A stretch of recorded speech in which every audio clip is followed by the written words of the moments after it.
अगर आप urban area में जो है वो आप अगर इसको सेटअप, अर्बन एरिया में इंडस्ट्री सेटअप करने में मैक्सिमम जो है वो 25% है जनरल कैटेगरी के लिए, और सॉरी SC ST OBC और स्पेशल कैटेगरी के लिए 25% अर्बन एरिया में है, जनरल कैटेगरी के लिए 15% तक सब्सिडी है, और जो रूरल एरिया है उसमें स्पेशल कैटेगरी के लिए 35% तक सब्सिडी है, और स्पेशल कैटेगरी के अलावा जो वीकर सेक्शन से SC ST OBC उनके लिए भी 35% सब्सिडी है।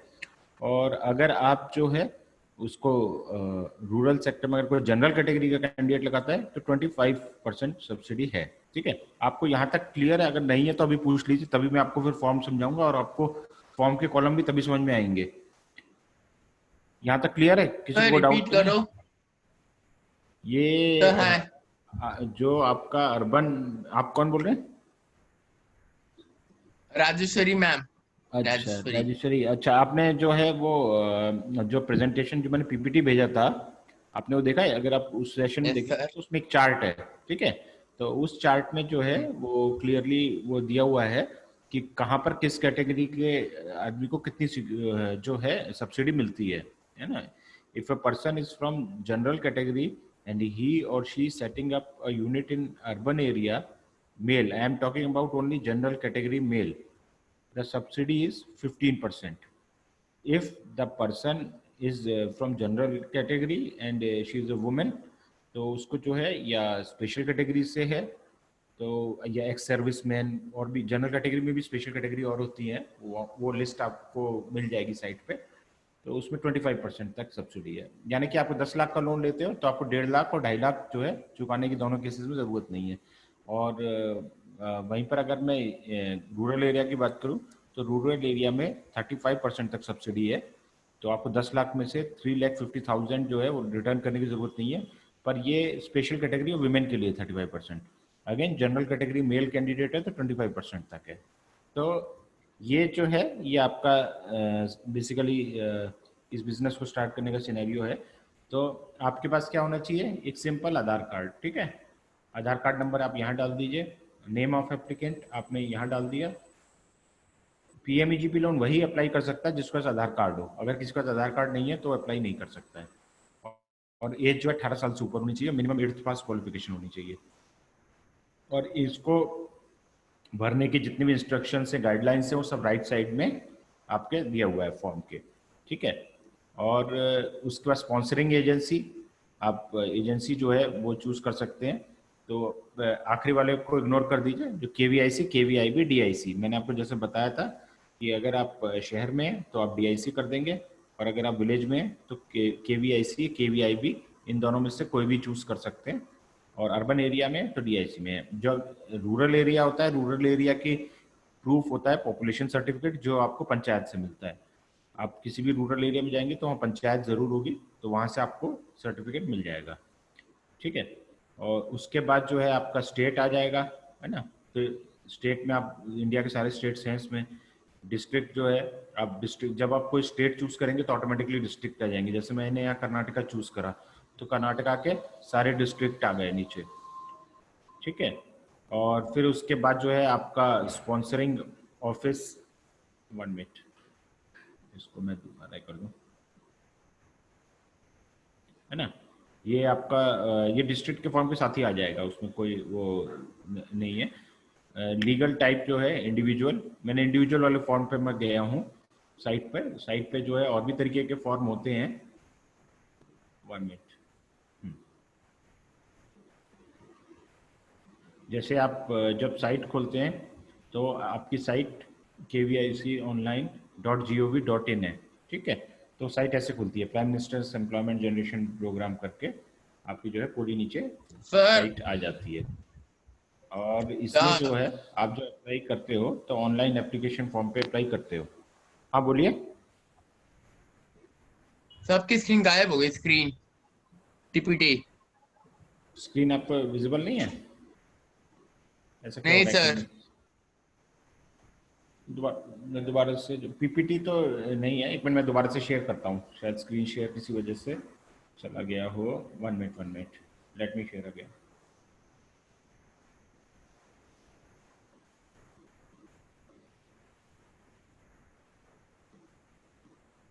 ठीक है। तो ये आपकी साइट है। आप जब इस साइट पे जाते हैं तो आपको ये KVIC.gov.PMEGP ये है।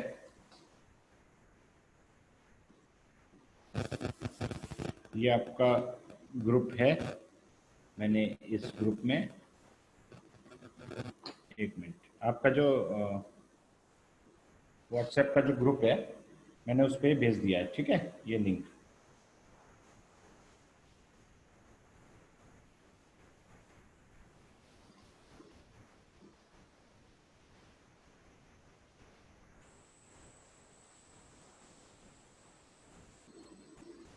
ठीक है।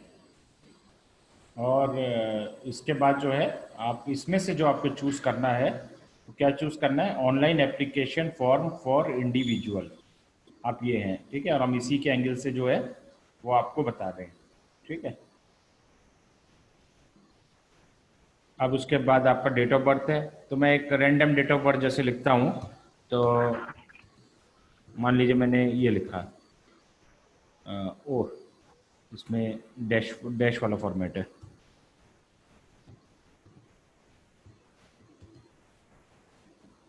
अब देखिए एज अपने आप लिखी हुई आ गई, आपको उसका कुछ करना नहीं है, ठीक है। और यहाँ पर देखिए आपको जो है यहाँ इंस्ट्रक्शन, अगर 9 नंबर में आप देखते हैं तो दे रखा है डेट ऑफ बर्थ का जो है कैसे करना है। Age should not be less than 18 years, as soon as date of birth is entered the age will calculate dynamically, ठीक है, इसमें ऑलरेडी लिखा हुआ है। अब सोशल कैटेगरी है तो आपकी इनमें से कोई एक कैटेगरी होगी, ठीक है। भले ही आप मेल है फीमेल है, लेकिन अब जनरल है तो यहाँ पर आप जनरली मार्क करोगे, है ना। वो, वो दूसरे कॉलम से उसे मालूम पड़ जाएगा कि आप मेल हैं या फीमेल हैं, क्या है, ठीक है। स्पेशल कैटेगरी में एक्स सर्विसमैन, फिजिकली चैलेंज, हिल, नॉर्थ एरिया, ठीक है। क्वालिफिकेशन में अब इन सब के जो है पॉइंट्स होते हैं, इन सब के पॉइंट्स होते हैं जो आप देख रहे हैं ना। क्वालिफिकेशन में जो है ये आपका 8 पास, अब मैक्सिमम पॉइंट्स ग्रेजुएट के हैं। ग्रेजुएट के ऊपर भले ही या पोस्ट ग्रेजुएट पीजी या पोस्ट ग्रेजुएट हो या पीएचडी हो, उससे फर्क नहीं पड़ता, ठीक है। 5 पॉइंट ग्रेजुएट को मिल जाते हैं, 3 पॉइंट 12th पास को मिल जाते हैं, 10th पास को 2 पॉइंट मिलते हैं। ये पॉइंट्स यहाँ नहीं लिखे होते हैं, ये जो फॉर्म असेस करते हैं उनके पास होते हैं। नॉर्मली 60 पॉइंट्स हर किसी को मिल जाते हैं, ऐसा कोई आदमी नहीं होता जिसका 60 भी स्कोर ना हो, ठीक है। अब इसके बाद जो है आपका जो है कम्युनिकेशन एड्रेस है वो आप भर दोगे। उसका पिन है, पिन के फिर मोबाइल नंबर है, ईमेल है, पैन कार्ड है। आपका यूनिट लोकेशन जो है ये बहुत इंपॉर्टेंट है। आप रूरल या अर्बन कुछ भी टिक तो कर दोगे, लेकिन फिर आपके पास प्रूफ होना चाहिए। रूरल के लिए, अर्बन के लिए कोई प्रूफ नहीं चाहिए, रूरल के लिए चाहिए। और रूरल के लिए प्रूफ क्या है, मैंने आपको कई बार बताया, क्या है बताइए।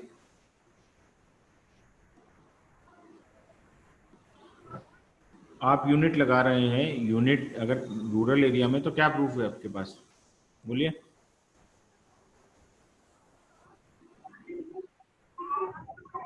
किसी को नहीं पता? ये तो मैं कई बार बता चुका हूं आपको।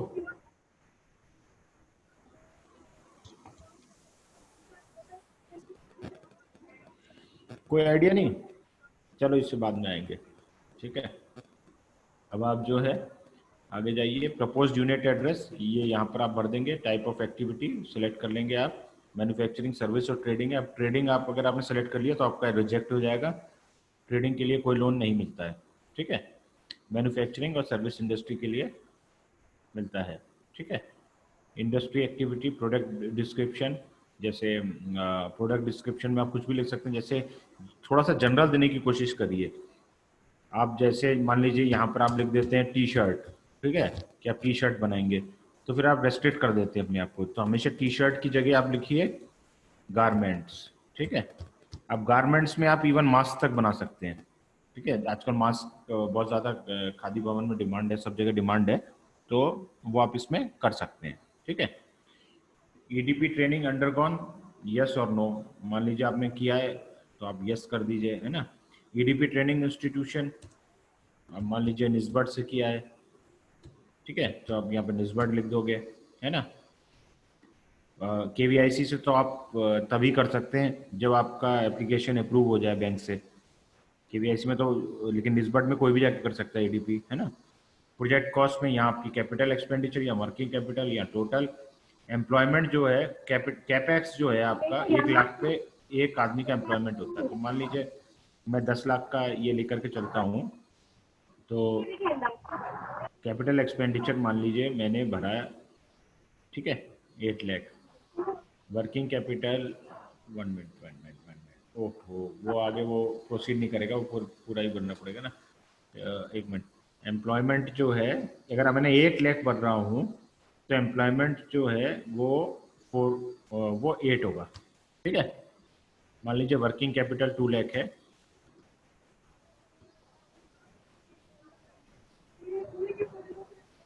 ठीक है। तो आप ये देखिए कि आपका 8 लाख, 2 लाख, 10 लाख है, लेकिन एम्प्लॉयमेंट 8 होगा। एम्प्लॉयमेंट इसलिए 8 होगा क्योंकि कैपिटल एक्सपेंडिचर 1 लाख पे जो है एक एम्प्लॉयमेंट जनरेट होता है, ऐसा माना जाता है, ठीक है। तो यहाँ पर आप देख सकते हैं loan required capital expenditure enter capital C होता है capital expenditure loan as proposed in DPR in rupees, working capital enter WC loan as proposed in the DPR in rupees, total loan will be calculated by the system automatically, ठीक है। और इसके बाद आपकी bank details है, जो आपका आप बैंक आप खुद चूज करते हो, जैसे कि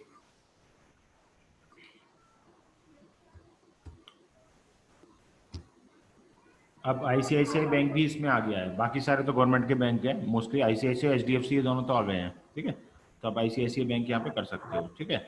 ऐसे ही जो ऑल्टरनेट फाइनेंस, मान लीजिए इस बैंक के अलावा आपको एक सेकंड चॉइस और देनी होती है, तो मैं सेकंड चॉइस जैसे मैंने दे दी, जैसे इलाहाबाद बैंक दे दी, ठीक है। तो इन बैंक्स के पास अगर आपकी एप्लीकेशन अप्रूव होगी तो इसके पास, और किसी वजह से इसके पास नहीं जा पा रही होगी या कोई प्रॉब्लम होगी, तो इसके पास जो है, मान लीजिए इसका एम्पेनलमेंट कैंसिल कर दिया हो गवर्नमेंट ने या कुछ कर दिया हो, तो इसके पास चली जाएगी। जैसे आमतौर पर फर्स्ट के पास चली जाती है। और फिर आईएफएससी कोड, वहां पर जहां पर आपका बैंक है, आपको वहां पर जो है आईएफएससी कोड वहीं का देना चाहिए जहां पर आपका अकाउंट है। और आपका अकाउंट जो है वो नॉर्मली अगर 3 इयर्स से ज़्यादा का होगा तो उसके अलग पॉइंट्स होते हैं सेम ब्रांच में, ठीक है। और फिर उसके बाद आप सेव कर दोगे एप्लीकेशन। यहाँ तक तो सही है, लेकिन जब अगले पेज पे आप जाओगे तो ये जितनी भी चीज़ें हैं इन सब का आपको प्रूफ देना पड़ेगा, ठीक है। इन सब के आपको डॉक्यूमेंट अटैच करने पड़ेंगे। आपको अपना आधार कार्ड लगाना पड़ेगा, आपको अपना पैन कार्ड लगाना पड़ेगा, आपको एड्रेस का प्रूफ देना पड़ेगा, रूरल एरिया का प्रूफ देना पड़ेगा, ठीक है। आईटीआर देने पड़ेंगे, पिछले 3 साल के आईटीआर का एवरेज लिखना पड़ेगा, ठीक है। तो जितने ज़्यादा डॉक्यूमेंट आप उसमें दे पाएँ उतना ज़्यादा अच्छा है, सर एक क्योंकि सेकंड, बोलिए। रूरल का आपने क्या बताया, क्या प्रूफ रहेगा? किसका? रूरल का? रूरल का मैं वैसे कई बार बता चुका हूँ, अभी आज भी बताया था, दोबारा बता दे रहा हूँ। पंचायत से सर्टिफिकेट मिलता सॉरी, है ना। अच्छा पंचायत से पंचायत से सर्टिफिकेट मिलता है। सर्टिफिकेट। हाँ, पंचायत सर्टिफिकेट होता है, ठीक है। तो ये जो है ये आपका फॉर्म है। अब आप इसके बारे में कुछ भी पूछ लीजिए, मैं इसे बंद कर रहा हूँ, ये फॉर्म वाला टॉपिक यहाँ खत्म हो जाएगा। अगर कोई क्वेरी है, लास्ट क्वेरी है तो पूछ लीजिए, फिर मैं रिपोर्ट पे जा रहा हूँ आगे। जो लोग सर्विस में हैं उनको मिलता है क्या ये लोन? नहीं, अगर आप कोई ऑलरेडी नौकरी पे हैं तो आपका रिजेक्शन हो जाएगा। सपोज उनको कैसे पता चलेगा कि सर्विस में है नहीं है? बहुत बहुत सिंपल होता है, बैंक स्टेटमेंट से आपको मालूम पड़ जाता है।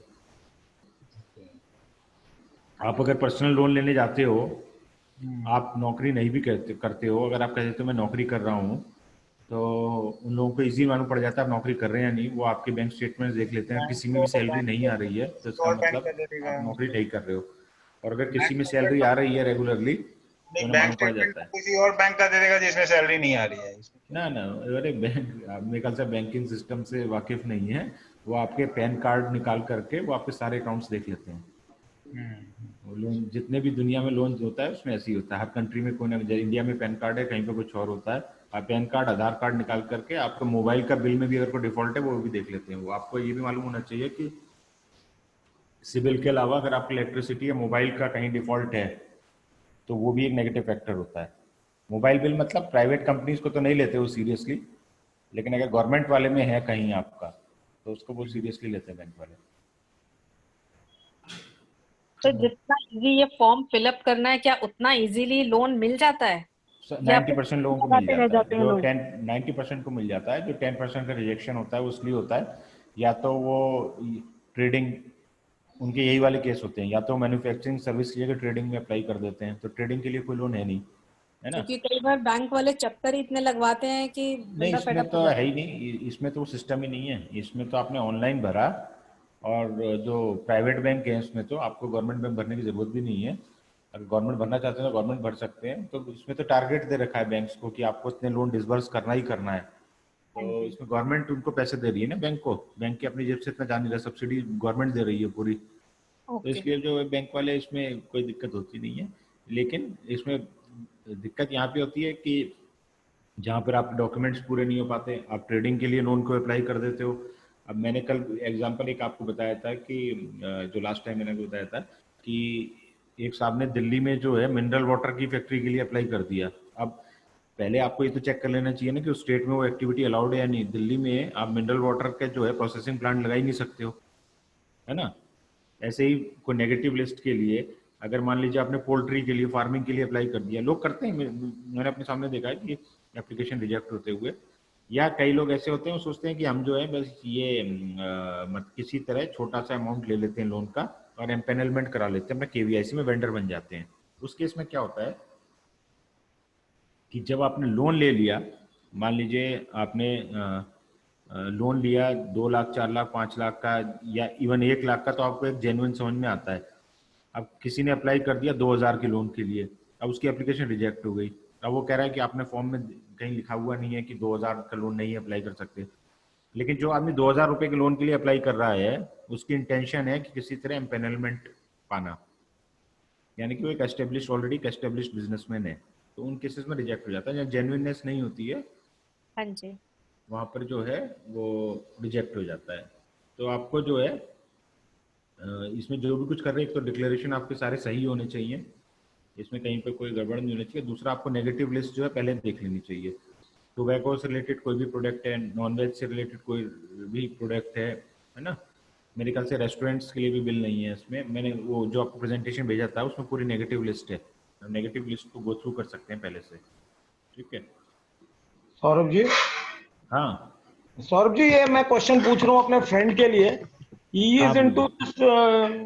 वो ये ट्यूशन वगैरह का जो सेंटर है उनका, तो हाँ हाँ हाँ, वो अप्लाई कर सकते हैं इसके लिए, इसके हाँ, अंदर? ट्यूशन के लिए अप्लाई करो। उसके लिए जो बेस्ट जो होता है ना, सर्विस इंडस्ट्री में किसी को भी अप्लाई करना हो तो उसके लिए एक बहुत बेस्ट और सिंपल लोन होता है, जो उसे कैटेगरी भरनी चाहिए, अप्लाई करना चाहिए, और जो अप्रूव भी हो जाती है और जो वेरिफिकेशन में भी हमेशा अप्रूव्ड रहेगी। आप भरो साइबर कैफे के लिए। साइबर कैफे के लिए भरो, आप बताओ कि आपको इतने लाखों के कंप्यूटर चाहिए, क्योंकि अब आप कुछ भी खोलोगे कंप्यूटर तो होगा ही, है ना। 2-4 कंप्यूटर तो होंगे ही, है ना। तो उसमें आपको सर्विस इंडस्ट्री में उसमें लोन मिल जाएगा। और जब आपको लोन मिल जाएगा तो आप, बैंक को क्या चाहिए, बैंक को बस ये वो ईएमआई से मतलब है। वेरिफिकेशन करने तो ये लोग खुद भी नहीं आते, इन्होंने एक किसी एजेंसीज को नॉर्मली दे रखा है। बहुत रेयर केसेस में ये लोग खुद आते हैं। वेरिफिकेशन में कुछ नहीं, विजिट होती है फैक्ट्री की कि सब कुछ सही चल रहा है नहीं चल रहा है। तब ट्यूशन सेंटर, साइबर कैफे और ट्रेनिंग इंस्टीट्यूट, इन सबको एज सच डिफ्रेंशिएट करना बड़ा मुश्किल होता है ना। और आप ट्यूशन सेंटर के लिए वैसे भी कर सकते हैं एप्लीकेशन, लेकिन मैं आपको इजी वे आउट बता रहा हूँ जिसमें आपको टाइम बहुत कम लगता है, एप्लीकेशन में डॉक्यूमेंट बहुत कम लगते हैं। आप सीधे बोलो आपको 8 लाख रुपए के कंप्यूटर खरीदने, बात खत्म, है ना। अब बाद में आप 8 लाख के जगह 4 लाख के भी खरीदोगे तो कोई कुछ बोलेगा थोड़ी। 3 लाख के खरीदोगे, 2 लाख के खरीदोगे, वही वाली ईएमआई वाली बात आ जाती है ना। अगर आपका एक सिविल अच्छा प्रश्न है सर तो आपसे ईएमआई मैं, पे। हाँ, मैं समझ गया सर। एक प्रश्न आपसे सीधा पूछ रहा हूँ सर। इसमें हाँ कोई जनरली क्या होता है सर, जो लोन आदमी मिलते हैं उसमें बैंक मैनेजर ये वो कई लोग इन्वॉल्व हो रहते हैं सर, क्या हाँ हाँ इसमें हाँ। भी ऐसा कुछ है या नहीं, सिर्फ ऑनलाइन से डायरेक्ट क्लियर है सर? नहीं नहीं, बैंक बैंक के लोग तो इन्वॉल्व होते हैं, पर नहीं, इसमें जो मेरा लोगों मतलब को उधर दिक्कत, कमीशन जाएगी या नहीं जाएगी सर, क्योंकि नहीं स्ट्रेट नहीं, अगर बात, हाँ। वो वाली बात नहीं है, क्योंकि इसमें आप कुछ, अब पूरा कट शॉर्ट कर दिया है ना प्रोसेस। हाँ पहले हाँ हाँ। कमेटी होती थी, वो सब चीजें तब होती थी जब पहले एक कमेटी होती थी, आप कमेटी में मिलते थे, फिर आप अपनी एप्लीकेशन आपकी फॉरवर्ड नहीं हो रही होती थी, फिर आप जाते थे मेरी एप्लीकेशन फॉरवर्ड कर दो, है हाँ ना। हाँ हाँ। बहुत पहले की बात है वो। फिर उसके बाद जो है उन्होंने और सिंपल कर दिया था। कि मतलब कमेटी को जो है इतने दिन के अंदर अंदर आगे फॉरवर्ड करना ही पड़ेगा, रिजेक्ट करेंगे तो भी रीजन देना पड़ेगा, है ना। तो उसमें लोगों को ऑटोमेटिकली काम होने लगा था। अब उन्होंने कमेटी खत्म कर दी। अब तो ये जो आप एप्लीकेशन भर रहे हो ये सीधा केवीआईसी के ऑफिस में जा रही है, डीआईसी के ऑफिस में जा रही है, केवीआईबी के ऑफिस में जा रही है, और वो लोग सीधा फॉरवर्ड कर रहे हैं, बीच का कोई प्रोसेस है ही नहीं। और रिजेक्ट कर रहे हैं तो उन्हें रीजन देना पड़ेगा क्यों रिजेक्ट कर रहे हैं, और रीजन आपको भी मिलेगा कि आपका क्यों रिजेक्ट हो गया। आप फिर अप्लाई कर सकते हो, समझ रहे हो। तो वो आप जो है ना वो उतना वो है नहीं, लेकिन बात ये कि अवेयरनेस नहीं है, बहुत कम एप्लीकेंट होते हैं। मैंने इन जनरल देखा है कि माइनॉरिटी कम्युनिटी के एप्लीकेंट मेजॉरिटी होती है इसमें, मतलब 100 में से आप मैक्सिमम फॉर्म माइनॉरिटी कम्युनिटी और विमेन अगर आप लगा लोगे, कैटेगरी वाले लोग बहुत ज्यादा भरते हैं, तो ये कुल मिलाकर के 80 to 85% एप्लीकेशन उन्हीं की होती है। जनरल कैटेगरी वाले बहुत कम, मेल जनरल कैटेगरी बहुत कम भरते हैं, क्योंकि जनरल कैटेगरी मेल भी भरता है तो फिर वो अपनी वाइफ के नाम पे भर देता है। जो सब्सिडी है ना, आप सीधे सीधे से देखो ना, 10 लाख मान लीजिए आपका लोन अमाउंट 10 लाख है। अब उस 10 लाख में आपको जो है मतलब अगर आप विमेन के नाम पे रूरल पे लगा रहे हो, 3.5 लाख तो लौटाना ही नहीं है। इंटरेस्ट भी 6.5 पे कैलकुलेट हो रहा है, और इंटरेस्ट लोएस्ट है किसी भी लोन के मुकाबले, इसमें लोएस्ट रहता है इंटरेस्ट। बट सर होता क्या है, मैंने देखा हम लोग यहाँ मतलब समाज में से लोग भेजते हैं भाई लोन। थोड़ा जोर की बोलिए, आपकी आवाज बहुत हल्की आ रही है। हाँ, मैं सर ये कह रहा हूँ जैसे हम जो हमारे आस पड़ोस या जिन लोगों से हमारा इंटरेक्शन है, आपकी आवाज हल्की आ रही है बहुत, आपकी पहले आवाज ठीक आ रही थी, बहुत हल्की हो गई है। हेलो, हाँ बोलिए। हाँ सर, क्लियर है आवाज? किसी और को आ रही है इनकी आवाज? तुम्हें को क्वेश्चन बता दीजिए। सर मेरा क्वेश्चन यदि आवाज क्लियर आ रही है तो सर बैंक में अगर हम डायरेक्ट टू अप्रोच करते हैं तो उनको तो सीधा मना कर देते हैं कोई लोन वोन नहीं है, चले जाओ। आवाज नहीं आ रही आपकी। आप मुझे ना आप वो अगर चैट बॉक्स में लिख सकते हो तो या तो उसमें लिख दो, या किसी और को आ रही है आवाज इनकी? क्यों जी राजेश जी हो? नहीं सर, नहीं आ रही आवाज इनकी, नहीं आ रही सर क्लियर। इनकी आवाज नहीं आ रही ना, तो वो चैट में तो बड़ा लंबा क्वेश्चन हो जाएगा इनका। लेकिन मतलब आप लोन का जो प्रोसेस, मतलब मेरे को ज्यादा समझ में आ रहा है, कुछ ये पूछ रहे थे कि मतलब लोन ये कितना सिंपल है कितना मुश्किल है। तो ये सबसे सिंपल लोन है, और इससे सिंपल कुछ भी नहीं है, क्योंकि इसमें ना कोलेटरल है, ना कोई कमेटी है, ना कुछ है। आप ऑनलाइन अप्लाई करते हो। सर जैसे आप कह रहे हो कि पेमेंट आपको हमें थोड़ी देगा बैंक, अगर आप कुछ चीज परचेज करते हैं कंप्यूटर या कोई भी चीज, तो डायरेक्ट उसको वेंडर को पेमेंट करता है ना बैंक, की हमें दे देगा 10 लाख रुपए अकाउंट में डाल के कि आप जो मर्जी खरीदो, जितने का मर्जी खरीदो। नहीं, इस वाले में ऐसा नहीं है, इसमें वैसा नहीं है। इसमें जो है आप जब करते हो तो आप अपने में भी ले सकते हो। आप जब फर्दर प्रोसेस में जाओगे तो आपको मालूम पड़ जाएगा। इसमें वैसा नहीं है, इसमें वो नहीं है कि आपको उसी के नाम ही कटेगा, उसके भी बहुत सारे उसमें तरीके हैं। बहुत वो आप जब आप करोगे ना, जब आप बैंक वाला आपको खुद ही बता देगा कैसे करना है। वो सेकंड स्टेज का क्वेश्चन है, वो इश्यू नहीं होगा इसमें। और एक और चीज़ है, आपको ये कोई ज़रूरी नहीं है, मैं आपको एक और चीज़ बता रहा हूँ, उसमें सबसे आप उसका उसी से समझ में आ जाएगा, आपको क्वेश्चन आंसर हो जाएगा। अगर आप 10 लाख का लोन लेते हो तो कुछ ज़रूरी नहीं है आप 10 लाख रुपए लो, आप 4 लाख पे कह सकते हो इट्स सफिशिएंट, मेरा काम हो गया। आपको ये कंपलसरी नहीं है कि तो आपको सब्सिडी पूरी मिलेगी 10 लाख के ऊपर ही, या वो प्रोपोर्शनेटली मिलेगी जितना आपने लोन लिया है? सब्सिडी यही तो इसमें असली, इसीलिए तो लोग अप्लाई करते हैं। वैसे तो कोई 3 लाख रुपए ले लेगा और 2.5 लाख सब्सिडी हो गई, 50,000 में उसका काम हो गया, बाकी आगे ले ही ना। 3 लाख नहीं, 50% तक का लोग करते हैं आमतौर पर। ये बहुत कॉमन प्रैक्टिस है जिसकी आप बात कर रहे हो ना। लोग 10 लाख पे सब्सिडी अप्रूव कराते हैं 2.5 लाख की, ठीक है। 10 लाख का लोन एप्लीकेशन, हमेशा लोन एप्लीकेशन 8 या 10 लाख की होती है। लोग फिर उसके बाद जो है कोई आप कंपेल नहीं कर सकता लोन लेने के लिए। सब्सिडी जो है जब आपकी अप्रूव हो जाती है, सब कुछ हो जाता है, तो जब तक आप 50% वो लोन लेते हैं तब तक सब कुछ हो जाता है। तो अगर आपने 10 लाख का लोन लिया है और आपकी 2.5 लाख की सब्सिडी है, तो एक्चुअल में आपका लोन 2.5 लाख का ही बैठेगा। ये एक्चुअल में होता है, बहुत लोग करते हैं, ये बहुत कॉमन प्रैक्टिस है, लेकिन लोगों को मालूम नहीं है इसके बारे में।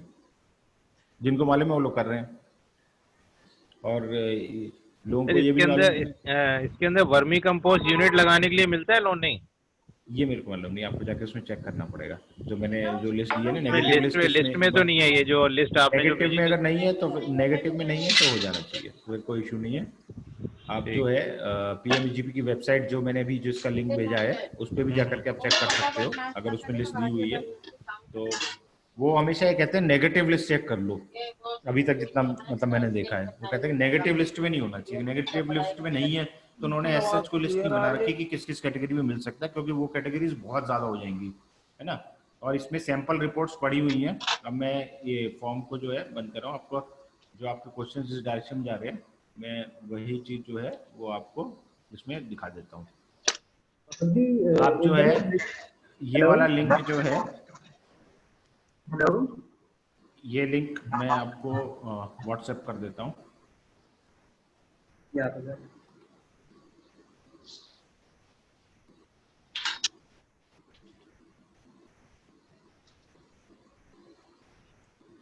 ठीक है, इसमें पीएमईजीपी सैंपल रिपोर्ट्स पड़ी हुई हैं। अब जैसे ये वाला जो है ये 13,02,000, ये देखिए ये 4,55,000 का है। क्या है ये? Banana chips. ये बहुत हॉट सेलिंग प्रोडक्ट है, बहुत बहुत ज्यादा बिकता है ये। ठीक है, अब आपको सारी की सारी रिपोर्ट इसी फॉर्मेट में मिलेंगी, इंट्रोडक्शन, मैन्युफैक्चरिंग प्रोसेस, और ये 15 पॉइंट्स। ठीक है, ये आपने बनाना चिप्स का देख लिया। इसमें जो है ये बहुत सिंपल है, जब आप पढ़ने बैठेंगे तो सी लोन, WC लोन आपको यही जमा करना है, सेकंड पेज पे जमा करना पड़ेगा। ऐसा नहीं है कि आपको कोई प्रोजेक्ट रिपोर्ट नहीं जमा करनी है। क्या बैठ ठीक है, एक मिनट, कोई वेटिंग में है, जरा मैं उनको पहले कर दूं। नहीं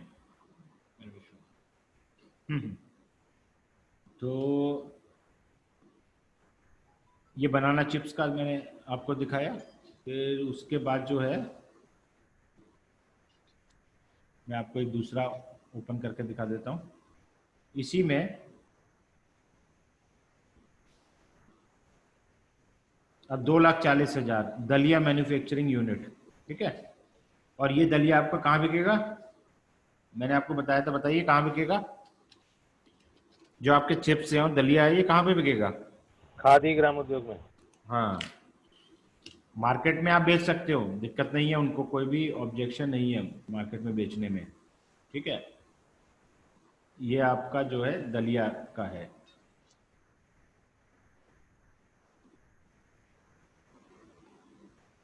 ठीक है, अब आप इसमें देखें raw materials, labour, package, wages, salaries, administrative expense, overheads, सब जगह वही 15 पॉइंट मिलेंगे आपको। ये जो है ये वो प्रोजेक्ट्स हैं जिन पे ऑलरेडी लोन हो चुका है, हालांकि इनमें कुछ माइनर मिस्टेक्स भी हैं, लेकिन इन लोगों ने जब डिटेल प्रोजेक्ट रिपोर्ट बनाई होगी तो उसमें वो करेक्ट कर दिया होगा, जो कि इसमें नहीं है।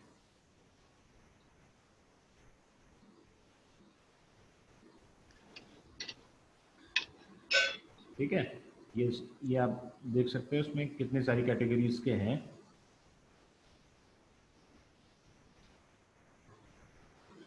आप देख पा रहे हो? अब जैसे ये है केमिकल एचिंग ऑन वुड, ये 90,000 का बस है, किसी ने 90,000 का लिया है। ये देखिए वही same format, same project cost, total project cost, raw material, labels, wages, salaries, administrative expense, overheads, miscellaneous, depreciation, insurance, capital expenditure, working capital. ठीक है, उसके अलावा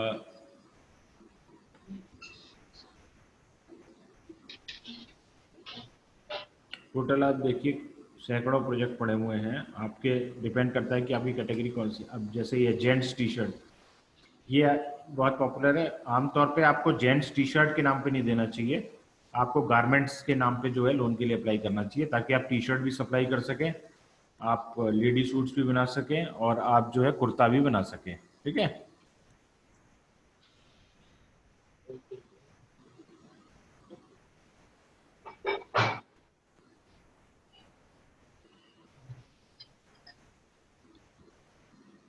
ये थोड़ा दूसरे फॉर्मेट में है ये वाला जो है रिपोर्ट जो है। ठीक है, इसने पूरा प्रोजेक्शन बहुत ज़्यादा डिटेल्ड बनाया है। इसने मेरे ख्याल से जो सीए से डिटेल्ड रिपोर्ट बनवाई होगी वही इसमें डाल दी है। हालांकि इतने डिटेल की शुरुआत में ज़रूरत नहीं होती है, सिर्फ आपका 2 पेज का डॉक्यूमेंट काफ़ी होता है।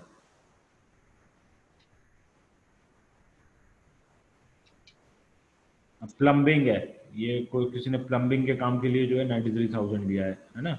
साड़ी रोलिंग एंड पॉलिशिंग,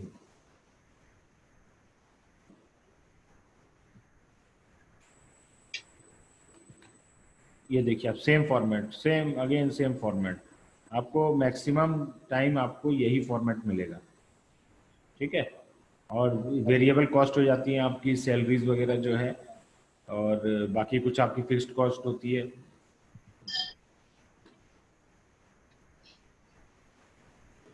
और अगर जो है आप इसमें सबसे स्टार्टिंग में अगर आप जाएं, आपको कैटेगरी, मान लीजिए आपको इतना सर्च करने की ज़रूरत नहीं है, अगर आपको अपनी कैटेगरी मालूम है, जैसे फॉरेस्ट बेस्ड इंडस्ट्री, तो आपने फॉरेस्ट बेस्ड पे अगर क्लिक किया और फाइंड किया तो अब जो है ये फॉरेस्ट बेस्ड के आ गए, ठीक है।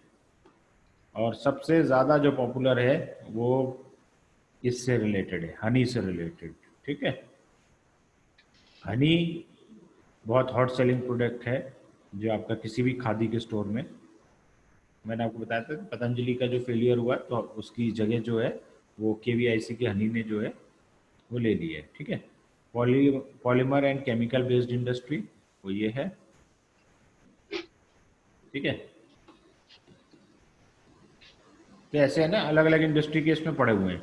अब सबका जो है, जैसे एलोवेरा जेल है, ये थोड़े महंगे, 18,60,000 तक का इसने कर रखा है। तो इसकी यूनिट अगर हम खोल के देखें, है ना, इसने बहुत डिटेल दिया है, ये मेरे ख्याल से CA को दिखा के बनाई हुई है ये, ठीक है। लेकिन आपको इतना डिटेल रिपोर्ट की ज़रूरत नहीं है, जो मैंने आपको दूसरे वाले फॉर्मेट दिखाए हैं जो 2 पेज के हैं और 15 जिसमें पॉइंट होते हैं, वो आपके लिए काफ़ी है।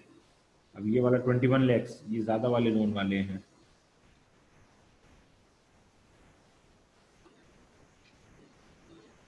ठीक है। ये भी 2 पेज में ही इसने बना रखा है, लेकिन इस पे लोन नहीं मिलता है, ये स्क्रीनिंग के लिए है। ये जो आप दोगे तभी वो आपका बैंक को भेजेगा, अगर आप ये वाला पार्ट नहीं भेजोगे तो आपको नहीं भेजेगा, ठीक है। अब मैं थोड़ा सा जैसे बता देता हूँ, जैसे आप इसमें जो भी पॉइंट्स देख रहे हैं, इसमें 2 कॉस्ट होंगी, एक वेरिएबल कॉस्ट होगी, एक फिक्स्ड कॉस्ट होगी, ठीक है। ये जो आप देख रहे हैं ना, फिक्स्ड कॉस्ट और वेरिएबल कॉस्ट, आप कोई भी प्रोजेक्ट रिपोर्ट स्टडी करते हैं तो आपको इससे देख के अंदाजा लगाना पड़ेगा कि इसने फिक्स्ड कॉस्ट में क्या क्या इंक्लूड किया है और वेरिएबल कॉस्ट में क्या क्या इंक्लूड किया है। ये तभी होगा जब आप जो है इसकी स्टडी करेंगे, ठीक है। जब आप ऊपर थोड़ा स्टडी करेंगे, थोड़ा मैथमेटिक्स करेंगे, तो आपको समझ में आ जाएगा, ठीक है। अब ये नीचे हर प्रोजेक्ट रिपोर्ट में लास्ट पॉइंट ये मिलेगा, इसमें ये है कि अगर 100% पे आपका कैपेसिटी यूटिलाइजेशन है तो क्या रिजल्ट रहेगा, 60 पे है तो क्या रहेगा, 70 पे है तो क्या रहेगा, 80% पे है तो क्या रहेगा, ठीक है। इसमें हम लास्ट के पॉइंट्स पढ़ सकते हैं। All figures mentioned above are only indicative, this models project profile for guidance, okay. Cost of project and its profitability will change depends on the area, availability of raw material and power requirement and various other factors, ठीक है। तो ये आप PMEG भी आपका through हो गया, कोई क्वेश्चन है तो पूछ लीजिए, कोई भी सवाल है तो पूछ लीजिए, फिर हम नया टॉपिक शुरू कर देंगे। PMEG ये लोन था, ये प्रोजेक्ट, ये रिपोर्ट्स थी,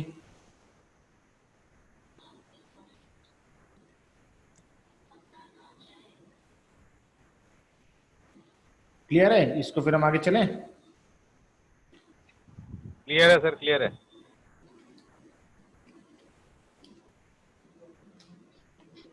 ओके, अगर आप जो है इसको अगर फिल करते हो कभी भी, तो आप जो है आप मेरे को जो है वो जरूर बता दीजिएगा। अगर कोई पॉइंट आपको नहीं समझ में आ रहा है तो मैं आपको बता दूंगा, ठीक है।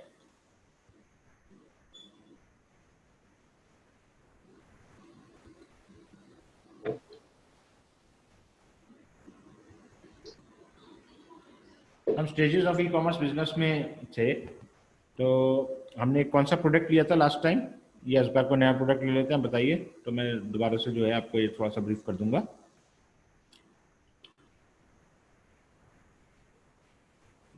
मैंने स्टेजेस ऑफ ई-कॉमर्स बिजनेस में आपको जो शुरुआत में बताया था, थोड़ा सा रिकैप कर देता हूँ, ठीक है।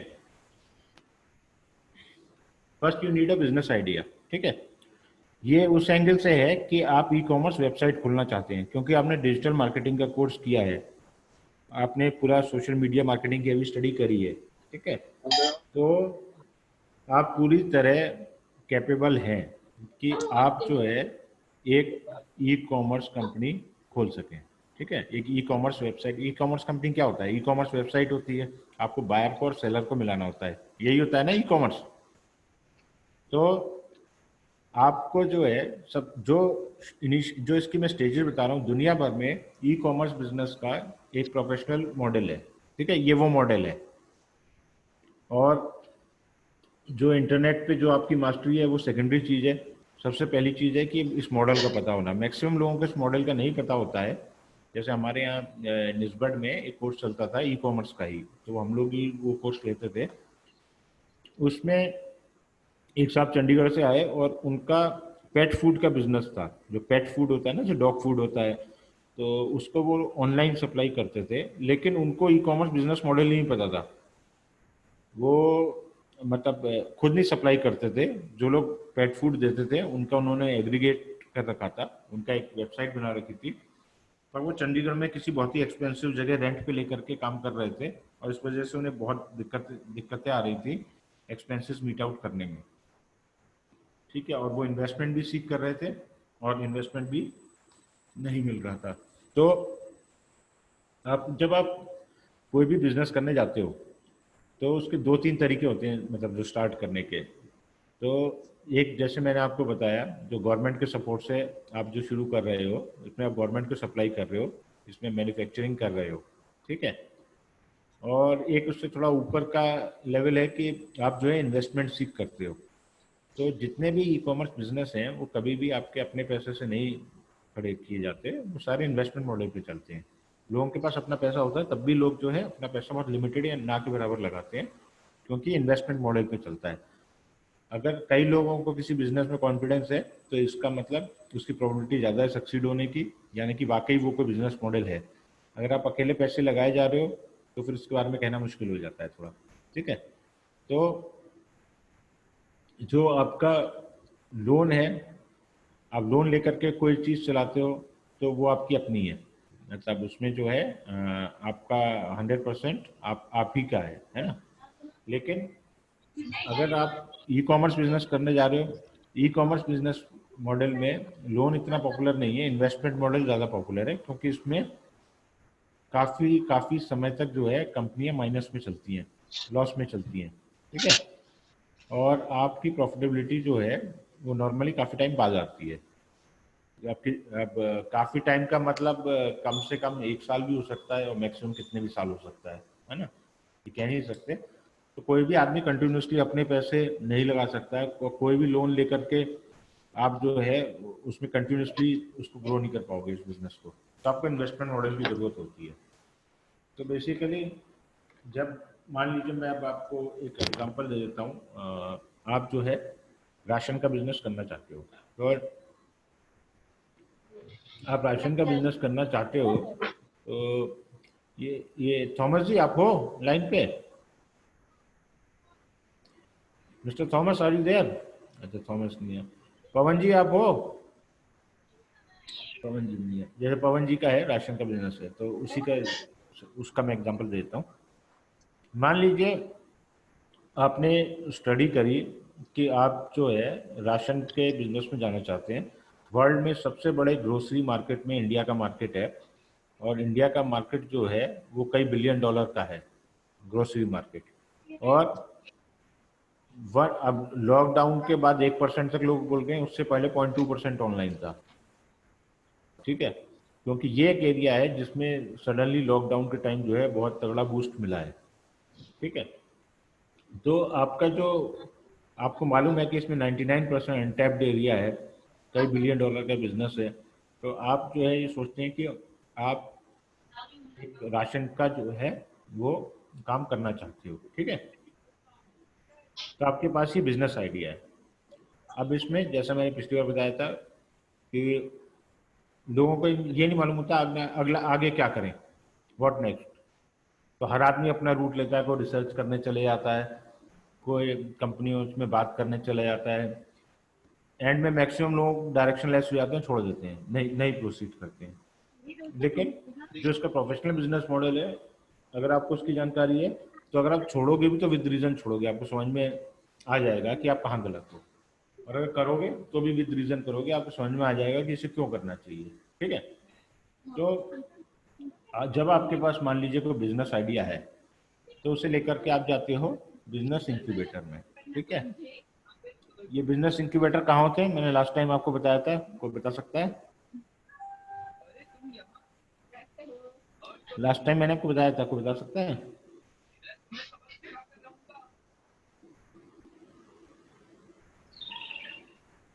अब मैं आपको डीम्ड यूनिवर्सिटीज में आपने बताया था। हाँ, ज्यादातर जगह यूनिवर्सिटीज में नहीं हो, यूनिवर्सिटीज में नॉर्मली नहीं होता है, जो प्राइवेट इंस्टीट्यूशंस या ऑटोनमस इंस्टीट्यूशंस है वहाँ पे होता है। ठीक है, तो तुमको परेशानी क्या हो रहा है ये बताओ मेरे को, क्या परेशानी है? तुम पिछले 15 मिनट से मेरे को क्यों बोल रहे हो?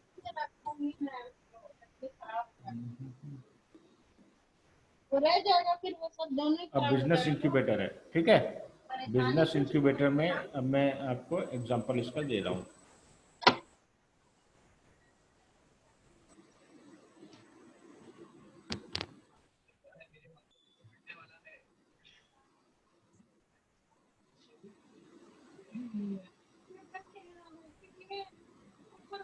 अब आप लोगों को सर ये म्यूट कर दीजिए इनका, एक बीच में किसी का माइक ऑन है, वो डिस्टरबेंस आ रही है उनकी।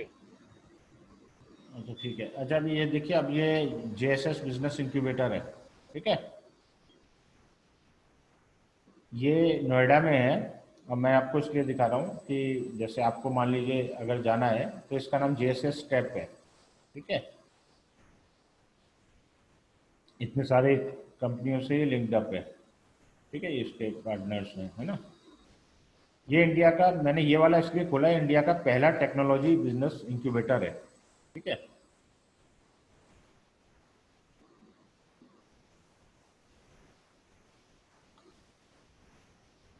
ठीक है, ये जेएसएस मैसूर का मठ है, ये नोएडा में है ये, लेकिन ये मतलब बहुत एक्टिव बिजनेस इंक्यूबेटर है।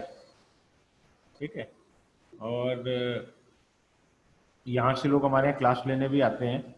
अगर आपने कभी मतलब KVIC में रहे हो तो मिस्टर आशीष जैन जो है ये क्लास लेते हैं, किसी को मिलना हो इनसे तो मेरे से कांटेक्ट कर लीजिएगा, आप जाके इनसे मिल सकते हैं। तो हर बिजनेस इंक्यूबेटर में ये दो इम्पोर्टेंट आदमी होते हैं, एक होगा आपको मिलेगा CEO और एक मिलेगा GM सीनियर मैनेजर कुछ भी हो सकता है। ठीक है, ये दो इम्पोर्टेंट लोग होते हैं, तो आप जाइए इन दोनों में से किसी एक से मिलिए। ठीक है, तो मैं एग्जांपल लेके चल रहा हूँ कि आप राशन का बिजनेस जो है वो करना चाहते हैं, और राशन का बिजनेस जो है वो आप करने के लिए आप जो है आपने एक बिजनेस इंक्यूबेटर को विजिट किया, और वो बिजनेस इंक्यूबेटर JSS है जो कि नोएडा में है। सर एक्सक्यूज मी, हाँ बोलिए सर इस सेक्टर 62 वाला है JSS कॉलेज है? हाँ, मैसूर वाला जो है। अच्छा अच्छा ठीक है, वहाँ पर इंजीनियरिंग कॉलेज भी, MBA भी हाँ है। जी हाँ जी हाँ, सबसे बड़ा जो लैंड है, जो एजुकेशनल लैंड पूरे नोएडा में, वो JSS के पास है। ठीक है, और बहुत बड़ा इंस्टीट्यूशन है। और अब JSS में जब आप जाते हैं तो आप जो है अपना बिजनेस आइडिया लेकर के जाते हैं, तो आप वो डिस्कस करते हैं वहाँ पर जो है CEO से या जनरल मैनेजर से, तो वो आपको वैसे ही बता देंगे कि मतलब इसमें उनको कितना स्कोप दिखता है। अगर उन्हें स्कोप दिखता है तो वो आपको एक प्रेजेंटेशन दे देंगे। आप किसी भी बिजनेस इंक्यूबेटर में जाओगे तो एक उनका टेम्पलेटेड होता है, फॉर्म होता है, जो ऑनलाइन एक टेम्पलेटेड फॉर्म कह लीजिए या PPT कह लीजिए, क्योंकि उसी पे बेस्ड आपको PPT बनाना होता है। तो वो आपको लिंक दे देंगे, वो कहेंगे आप ये बना करके हमें प्रेजेंट कर दीजिए। और इंडियन एंजल नेटवर्क भी यही करता है जहाँ फंडिंग के लिए जाते हैं। तो अब आपका प्लान क्या है, आप JSS बिजनेस इंक्यूबेटर गए, आप CEO के पास गए, आपने बताया कि आप राशन का करना चाहते हैं बिजनेस। उसने पूछा कि ऑलरेडी जो लोग राशन का बिजनेस कर रहे हैं आप उससे डिफरेंट कैसे करोगे। जो भी कंपनियां राशन के बिजनेस में, कौन कौन सी E-commerce कंपनियां बताइए।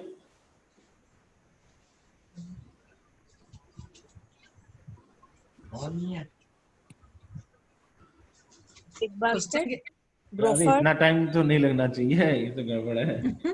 बास्केट, राशन ग्रोफर, राशन के बिजनेस में, ग्रोसरी के बिजनेस में कौन कौन सी ई कॉमर्स कंपनियां हैं? बिग बास्केट, बिग हाँ, बास्केट, स्विगी है। ग्रोफर, वही वो आपसे पूछेगा कि आप इससे कैसे डिफरेंट है, कोई आदमी आपकी फंडिंग क्यों करे।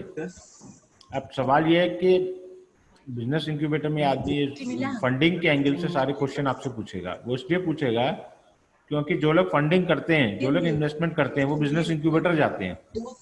अगर आप मान लीजिए आपका कितना भी एक्सीलेंट प्लान है, आप नोएडा में ही रहते हैं और आप नोएडा के कमर्शियल हब में चले जाते हैं किसी, या सेक्टर 18 में चले जाते हैं, तो आप वहाँ पर जाकर के जो है आप ऑपरेट नहीं कर पाओगे, क्योंकि वहाँ कोई इन्वेस्टर आएगा नहीं और वहाँ आप एक्सपेंसेस में इन्वॉल्व होकर ख़त्म हो जाओगे।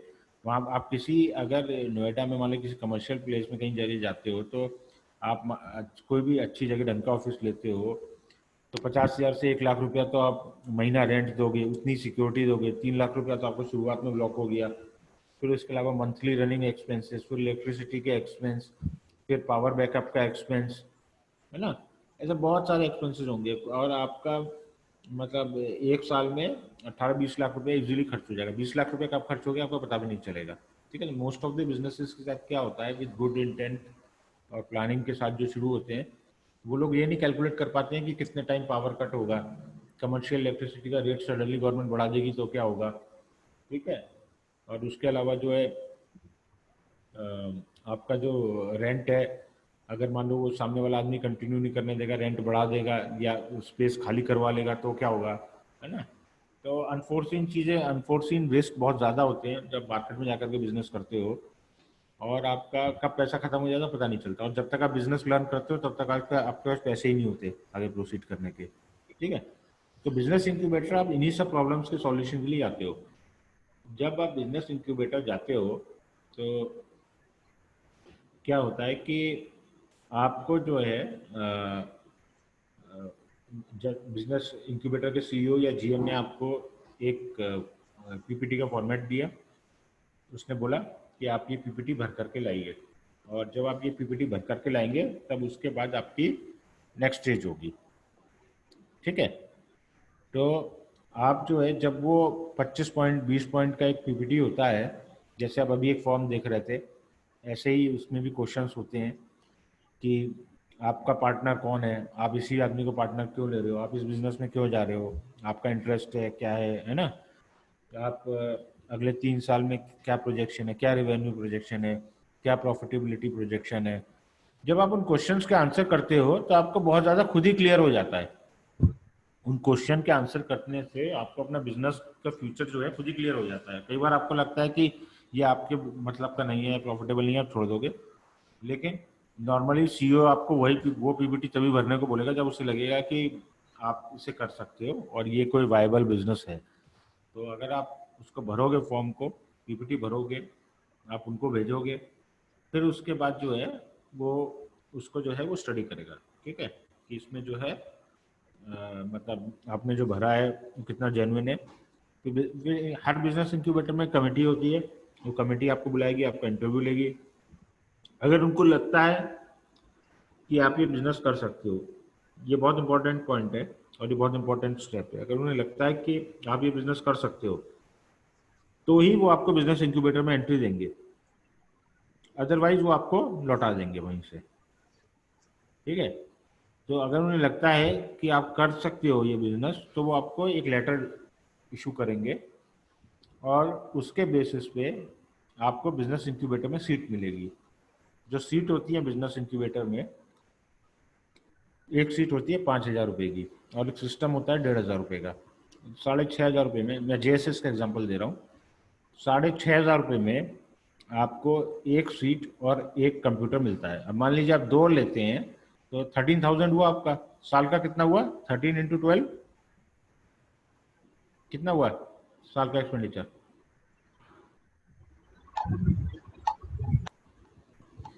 1,56,000। ठीक है, 1,56,000।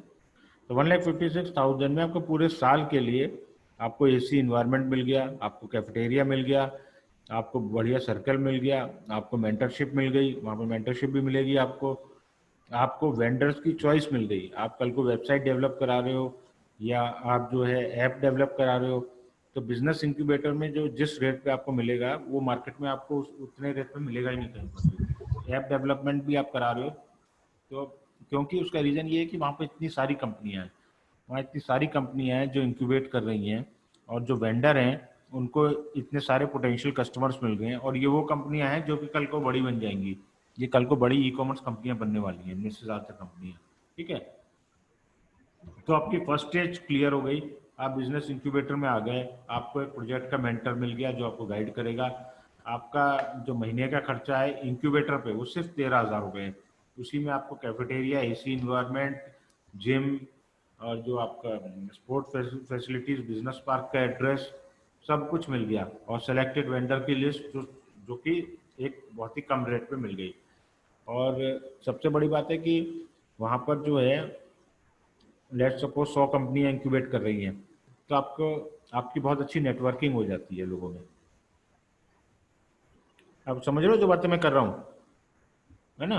Yes sir. तो ये चीज़ जो है, आप अगर मार्केट में चले जाओ, ऐसे कहीं मार्केट में जाकर के आप अगर मतलब अपना ऑफिस खोल लो तो ये चीज़ नहीं मिल सकती। और सबसे बड़ी बात है कि इन्वेस्टर जो है वो आपके सेक्टर 18 या कनॉट प्लेस या GK2 के मार्केट में तो आएगा नहीं, ना किसी मॉल में आएगा। जो इन्वेस्टर आता है वो बिजनेस इंक्यूबेटर में आता है और वहीं पर आकर के फंडिंग करता है। इनिशियल स्टेज पे इन्वेस्टर जो है इन्हीं जगह आता है। सारे IITs में बिजनेस इंक्यूबेटर हैं, सारे IIM में बिजनेस इंक्यूबेटर हैं, बाहर वाले भी विद पार्टनरशिप इन इंक्यूबेटर्स में पार्टिसिपेट कर सकते हैं।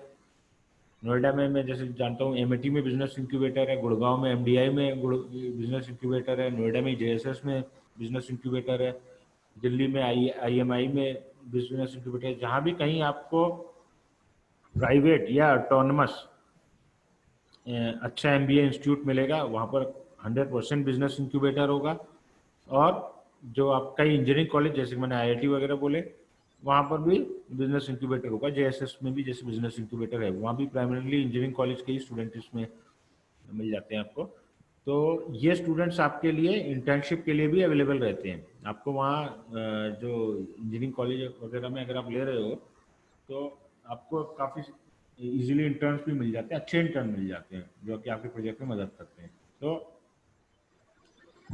आपको बिजनेस इंक्यूबेटर तक का क्लियर है? तभी मैं आगे जाऊंगा, अदरवाइज नहीं, क्योंकि एकदम बिल्कुल बेसिक है, शुरुआत है। क्लियर है सर, क्लियर है। क्योंकि अगर आप why business incubator, this should be very much clear, तभी आगे का कुछ है। ठीक है, अभी आपका नेक्स्ट स्टेप आता है। जब आप वहाँ पर रहे, मैं वहाँ पर रहा, मैंने noida-ration.com का प्रपोजल दिया, उन्होंने मेरा प्रपोजल देखा। अब वो क्या करेंगे कि वो मुझे इस स्टेज तक इस काबिल बनाएंगे कि मैं एंजल इन्वेस्टर तक प्रेजेंट करने के काबिल बन सकूं। आप समझ रहे हो मेरी बात? मैं बिल्कुल रॉ हूँ, मैं वहाँ गया हूँ ना, मैंने कोई अच्छे जगह से कोई MBA किया है ना कुछ किया है, बस मेरे में मतलब जोश है कि मैं कोई बिजनेस करना चाहता हूँ, ई-कॉमर्स बिजनेस करना चाहता हूँ। ठीक है, और मैं लाइफ में तरक्की करना चाहता हूँ, ये मेरा जोश है, और मेरे पास पैसे भी नहीं है।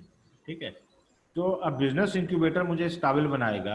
बिजनेस इंक्यूबेटर ने मुझे एडमिशन दिया है, उसने एडमिशन दिया है कि उसको लगता है कि मेरा जो प्रपोजल है उसमें पोटेंशियल है। ठीक है, मेरे बिजनेस प्रपोजल को फंडिंग मिल सकती है, ऐसा उसे लगता है।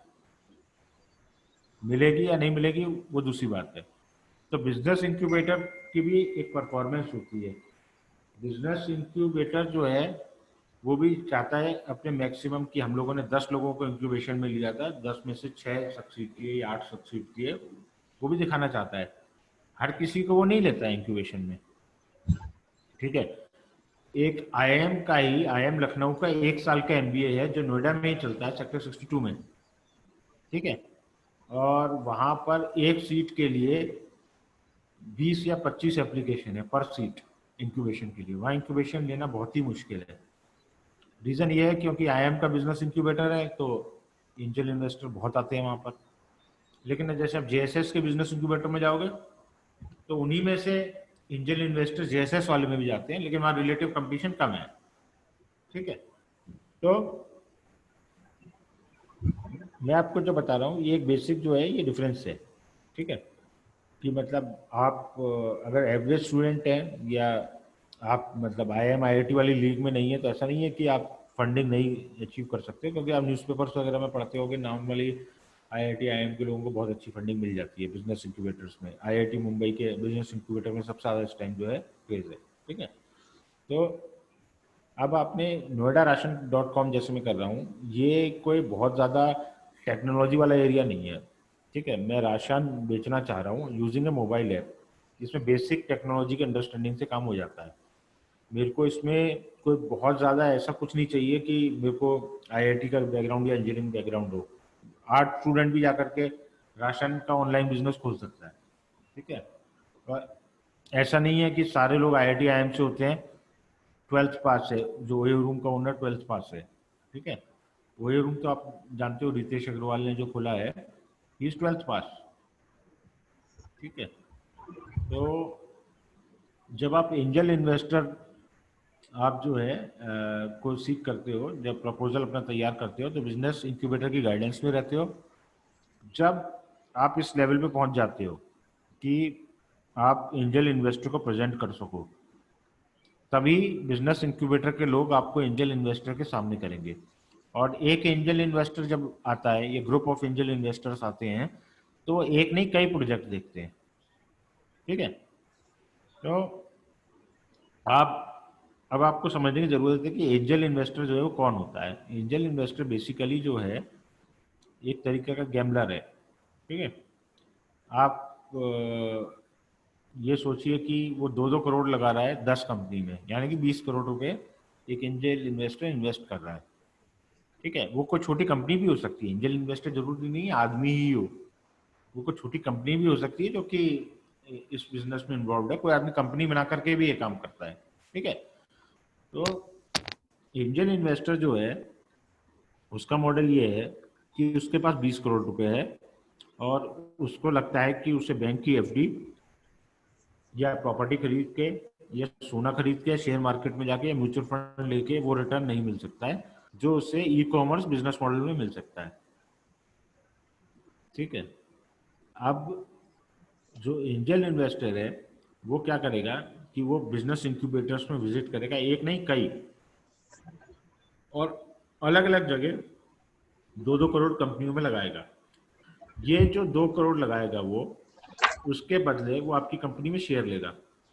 ठीक है, मान लीजिए उसने आप उसको आपने बनाया राशन का आपका प्रपोजल है, तो एंजल इन्वेस्टर को आप बोलोगे, जैसे प्रपोजल में आपको डमी एक वो बता रहा हूँ, नॉर्मली क्या होता है, आपको एक प्रोटोटाइप प्रूव करना होता है। प्रोटोटाइप यानी कि एक पायलट, एक चीज प्रूव करनी होती है, फिर आप उसी को मल्टीप्लाई करते हो। ठीक है, हमेशा आपको एक जो है कहीं प्रूव करके दिखाना पड़ेगा कि ये कोई बिजनेस है, ये कोई आइडिया है, तो वो ऑन ग्राउंड ही प्रूव होता है। तो आप जो है जब आप एंजल इन्वेस्टर को आप जब 2 करोड़ रुपया मांग रहे हो, तो आप बताओगे कि अगले 2 साल के लिए आपको ये पैसा चाहिए, अगले 2 साल में हर महीने का आपका जो एक्सपेंडिचर है वो इतना है। ठीक है, और हर महीने का जो एक्सपेंडिचर के बाद 18 महीने के बाद जो है हम इन्वेस्टमेंट की नेक्स्ट स्टेज में चले जाएंगे। तो एंजल इन्वेस्टर जो 2 करोड़ रुपए दे रहा है वो कहेगा कि मुझे कंपनी का 45% दे दो, 40% दे दो। आप कहोगे नहीं 20%, है ना। तो नॉर्मली इनिशियल स्टेज में 2 करोड़ के राउंड की डील होती है, और जो आपको 1 से 2 करोड़ की डील होती है, जो आपको शेल आउट करना पड़ता है वो 20 to 40% जैसी आपकी म्यूचुअल अंडरस्टैंडिंग हो वो आपको शेल आउट करना पड़ता है। दूसरा बहुत इंपॉर्टेंट पॉइंट, ROFR आपके पास होता है। ROFR means right of first refusal. ऐसा नहीं है कि एंजल इन्वेस्टर ने मान लीजिए आपकी कंपनी में 30% ले लिया तो बिना आपको बताए किसी और को आपके शेयर्स बेच के चला गया। ठीक है, अगर आपको सही नहीं लगता है तो आप जो है मना कर सकते हो, वो आपकी कंसेंट से ही कहीं ना कहीं बेच करके जाएगा। ठीक है, तो आप पहले क्वेश्चन पूछ लीजिए यहाँ पर, तभी हम आगे जाएंगे। क्लियर है सब कुछ?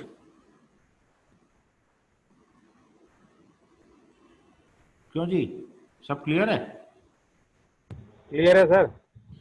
एक्चुअली ऐसा होता है कि राउंड्स ऑफ फंडिंग होती है, जिसे आप इकोनॉमिक टाइम्स में पढ़ते होंगे या न्यूज़पेपर में पढ़ते होंगे। First round of funding, second round of funding, third round of funding, है ना, या ABCDE भी होता है। ठीक है, अब जो फ्लिपकार्ट जैसी कंपनियां, उनमें कई राउंड फंडिंग हो चुकी है, 10 राउंड से ज़्यादा फंडिंग हो चुकी है।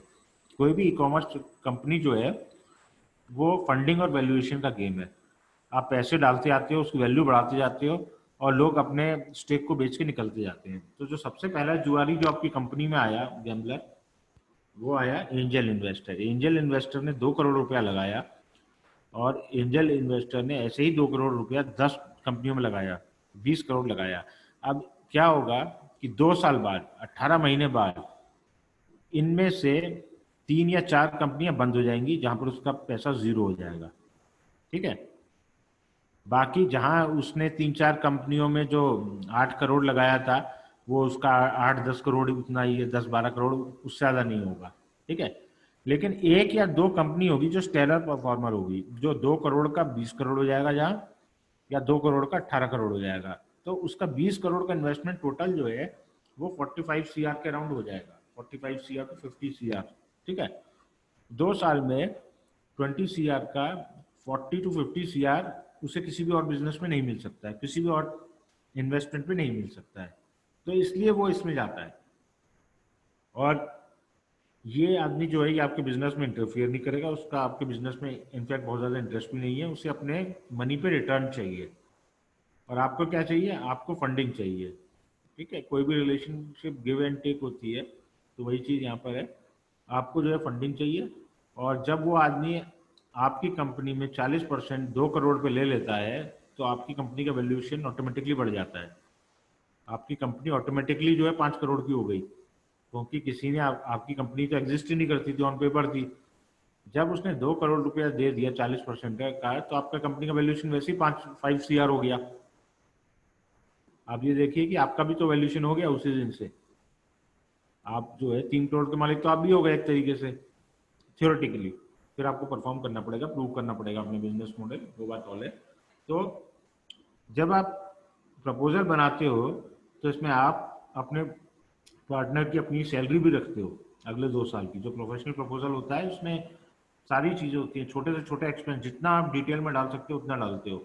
कई लोग कहते हैं कि अपनी सैलरी क्यों डालो, तो अपनी सैलरी डालना बहुत ज़रूरी होता है। अगर आप अपनी सैलरी नहीं डालते हो तो सामने वाले को लगता है कि पता नहीं आदमी कितना सीरियस है, ये इंटरेस्ट लेगा नहीं लेगा, या कल को इसे कोई फाइनेंशियल प्रॉब्लम हो जाए, कहीं छोड़ के ना चला जाए, है ना।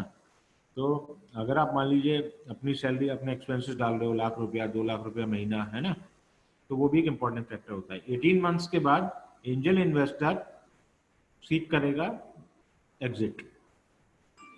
ठीक है, 18 मंथ्स के बाद एंजल इन्वेस्टर एग्जिट सीख करेगा, और तब तक उसको रिटर्न चाहिए। तो आपके पास 18 मंथ्स है परफॉर्म करने के। उसी में आपने noida-ration.com खोला है।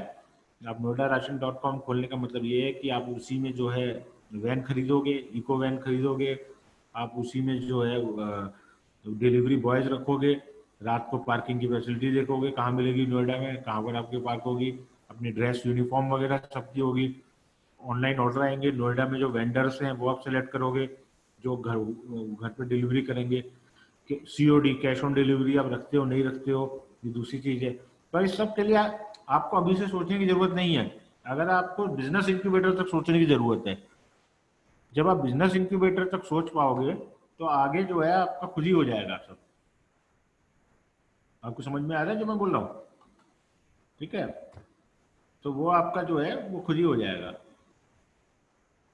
तो यहाँ पर अभी हम ब्रेक लेते हैं 15 मिनट्स का। ठीक है, अभी हो रहा है 12:47, 1:02 पे हम लोग लौट के आते हैं। कोई क्वेश्चन तो पूछ लीजिए।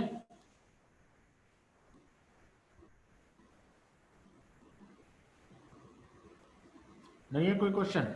ठीक है, हम लोग ब्रेक लेते हैं।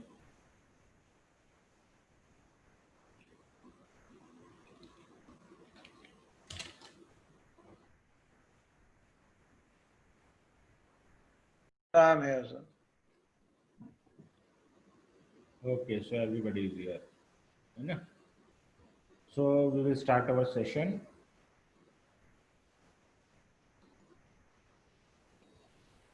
तो मैं आपको एंजल इन्वेस्टर के बारे में बता रहा था कि एंजल इन्वेस्टर कौन होता है और यहाँ तक आप इस स्टेज तक कैसे पहुँचे। अब मैंने noida-ration.com का एग्जांपल दिया था।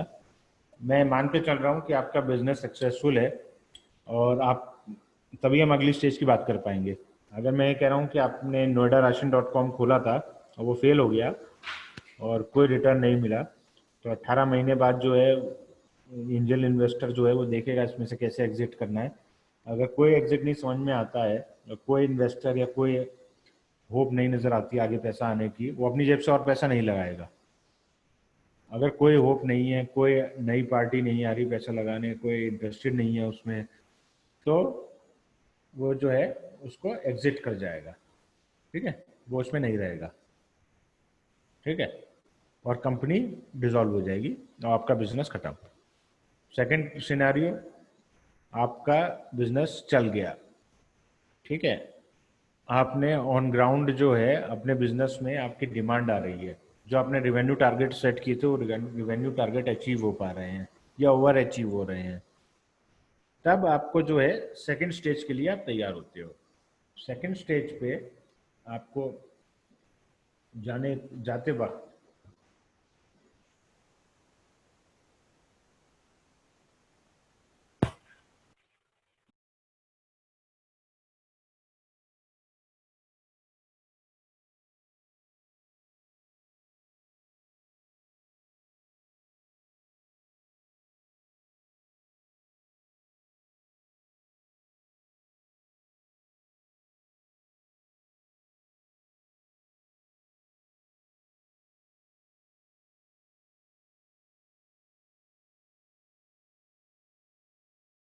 पुणे बेस्ड है, उनके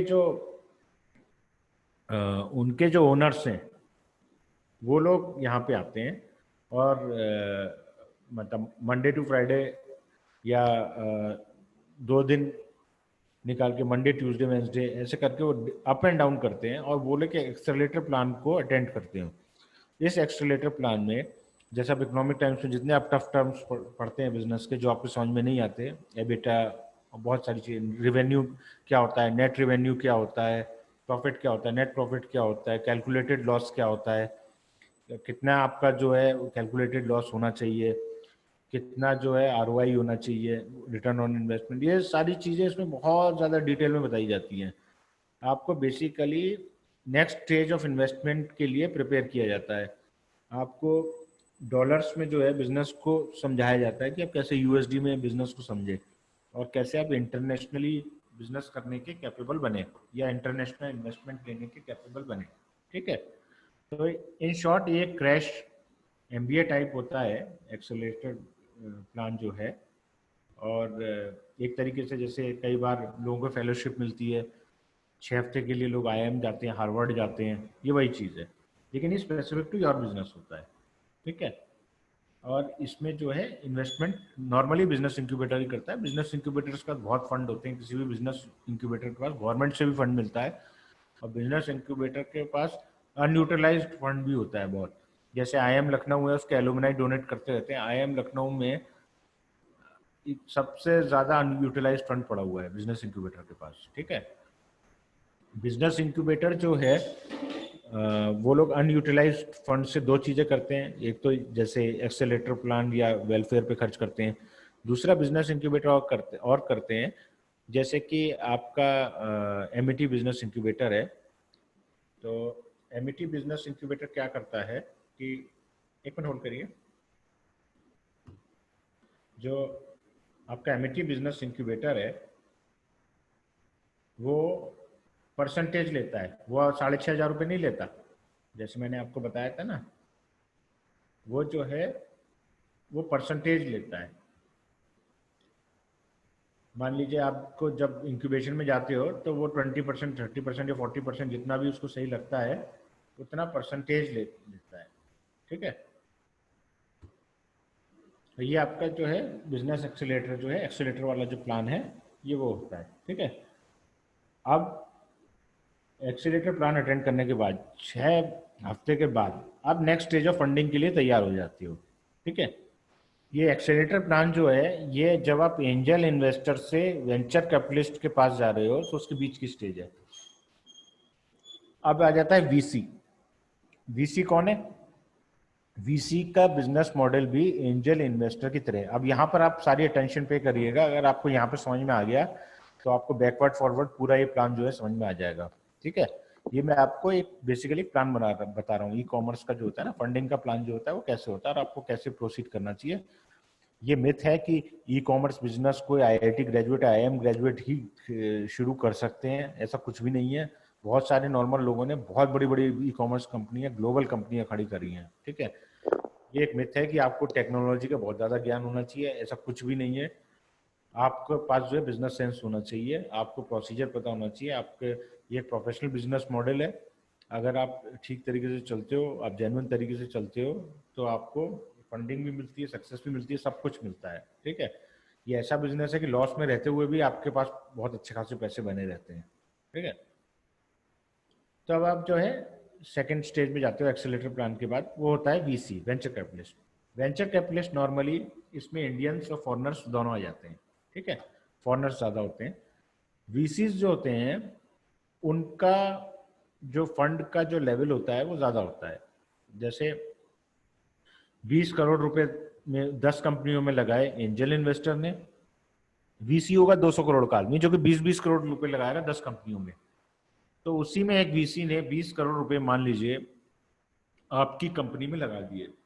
ठीक है, अब वो 20 CR में क्या वो सारा एंजल इन्वेस्टर का स्टेक ले रहा है, क्या वो आपका भी स्टेक ले रहा है, क्या आप दोनों का थोड़ा थोड़ा स्टेक ले रहा है, ये आप लोगों के आपसी म्यूचुअल अंडरस्टैंडिंग पर डिपेंड करता है। कई बार एंजल इन्वेस्टर कंप्लीटली एग्जिट कर जाता है, कई बार एंजल इन्वेस्टर 30% तक निकाल देगा, 5 या 10% कुछ अपने पास रख लेगा कि फ्यूचर में ये कंपनी और बड़ी हो जाएगी तो उसका वैल्यूएशन की और ज़्यादा हो जाएगा, ये सोचते हुए। ठीक है, वीसी 200 करोड़ रुपए लगाएगा, वीसी भी 20-20 करोड़ रुपए इन्वेस्ट करेगा। वीसी के केस में भी ये होगा कि 2-3 कंपनियां फेल हो जाएंगी, 2-3 कंपनियां जो है उतना ही रिटर्न दे देंगे, 2-3 कंपनियां स्टेलर परफॉर्मर हो जाएंगी। लेकिन एक अनुमान जो लगाया जाता है उसमें ये बोला जाता है कि एंजल इन्वेस्टर अगर 20 करोड़ को 40 करोड़ में कन्वर्ट कर रहा है, डबल कर रहा है, तो वीसी जो है, वीसी के 20 करोड़ जो है वो 60 करोड़ होंगे, यानी कि 200 करोड़ जो है वीसी का वो 600 करोड़ होगा।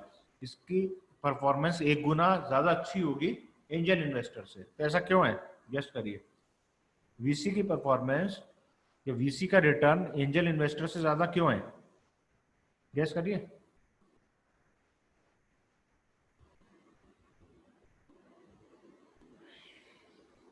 आप लोगों को समझ में आ रहा है ये बिजनेस मॉडल है, नहीं आ रहा है?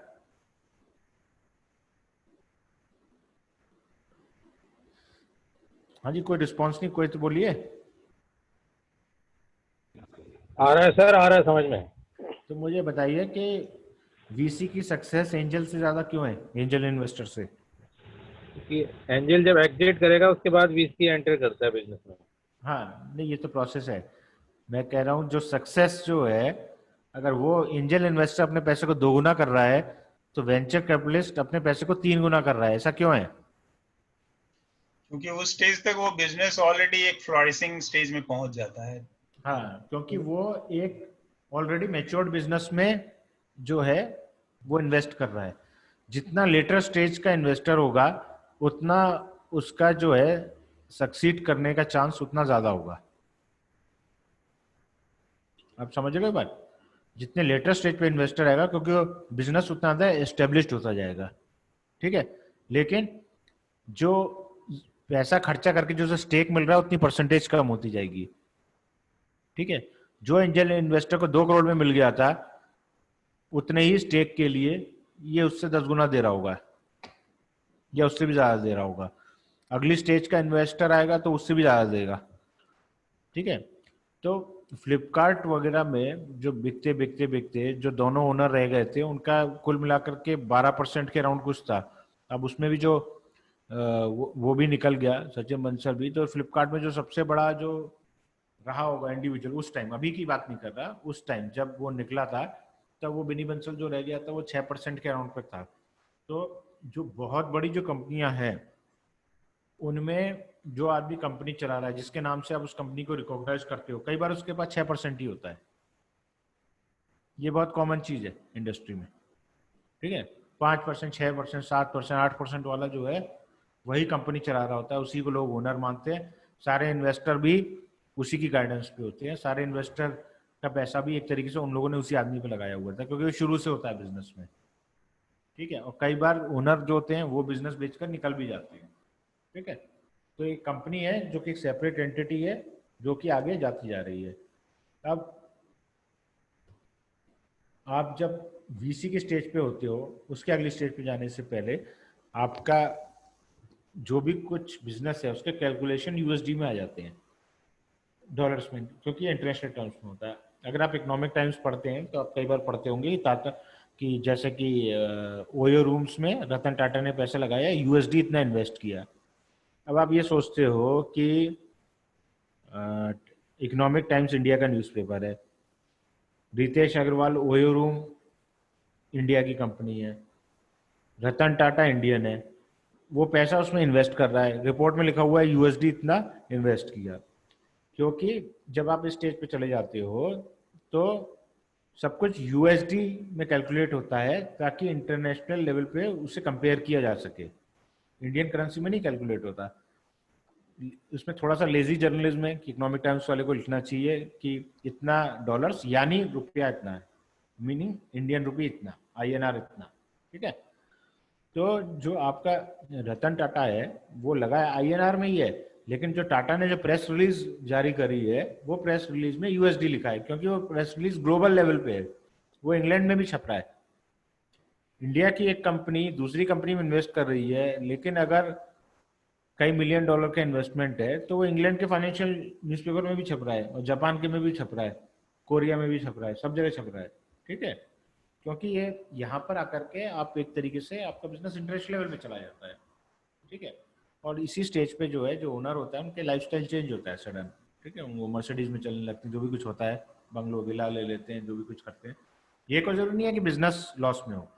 अब क्या होगा, अब यहाँ से आगे जाने में जब जब बिजनेस को जरूरत होगी, और सबको मालूम है कि लॉस में ही है बिजनेस, है ना, जब जब बिजनेस को जरूरत होगी, जरूरत इन द सेंस कि अगले 1 साल में हमें इतने कस्टमर्स बनाने हैं, भले ही उसमें लॉस हो, भले ही उस प्रोसेस में लॉस हो जाए, लेकिन जो बिजनेस का वैल्यूएशन होता है वो नंबर ऑफ कस्टमर्स और आपके कस्टमर्स कितने हैं वो इससे भी इंडिकेट होता है कि आपके ऐप डाउनलोड्स कितने हैं। पहले ज़माने में जब तक ऐप का टाइम नहीं था तो बड़ा डिफिकल्ट होता था किसी कंपनी के कस्टमर्स जानना, कि वेबसाइट से इतना क्लियर डाटा नहीं मिल पाता था। आज की तारीख में जिस भी आदमी ने ऐप डाउनलोड किया, पिछले 3 महीने में एक भी बार आपका ऐप यूज़ किया है लास्ट 90 डेज में, वो आपका कस्टमर है, वो कस्टमर कैलकुलेट होगा, वैल्यूएशन में उसका वेटेज होगा।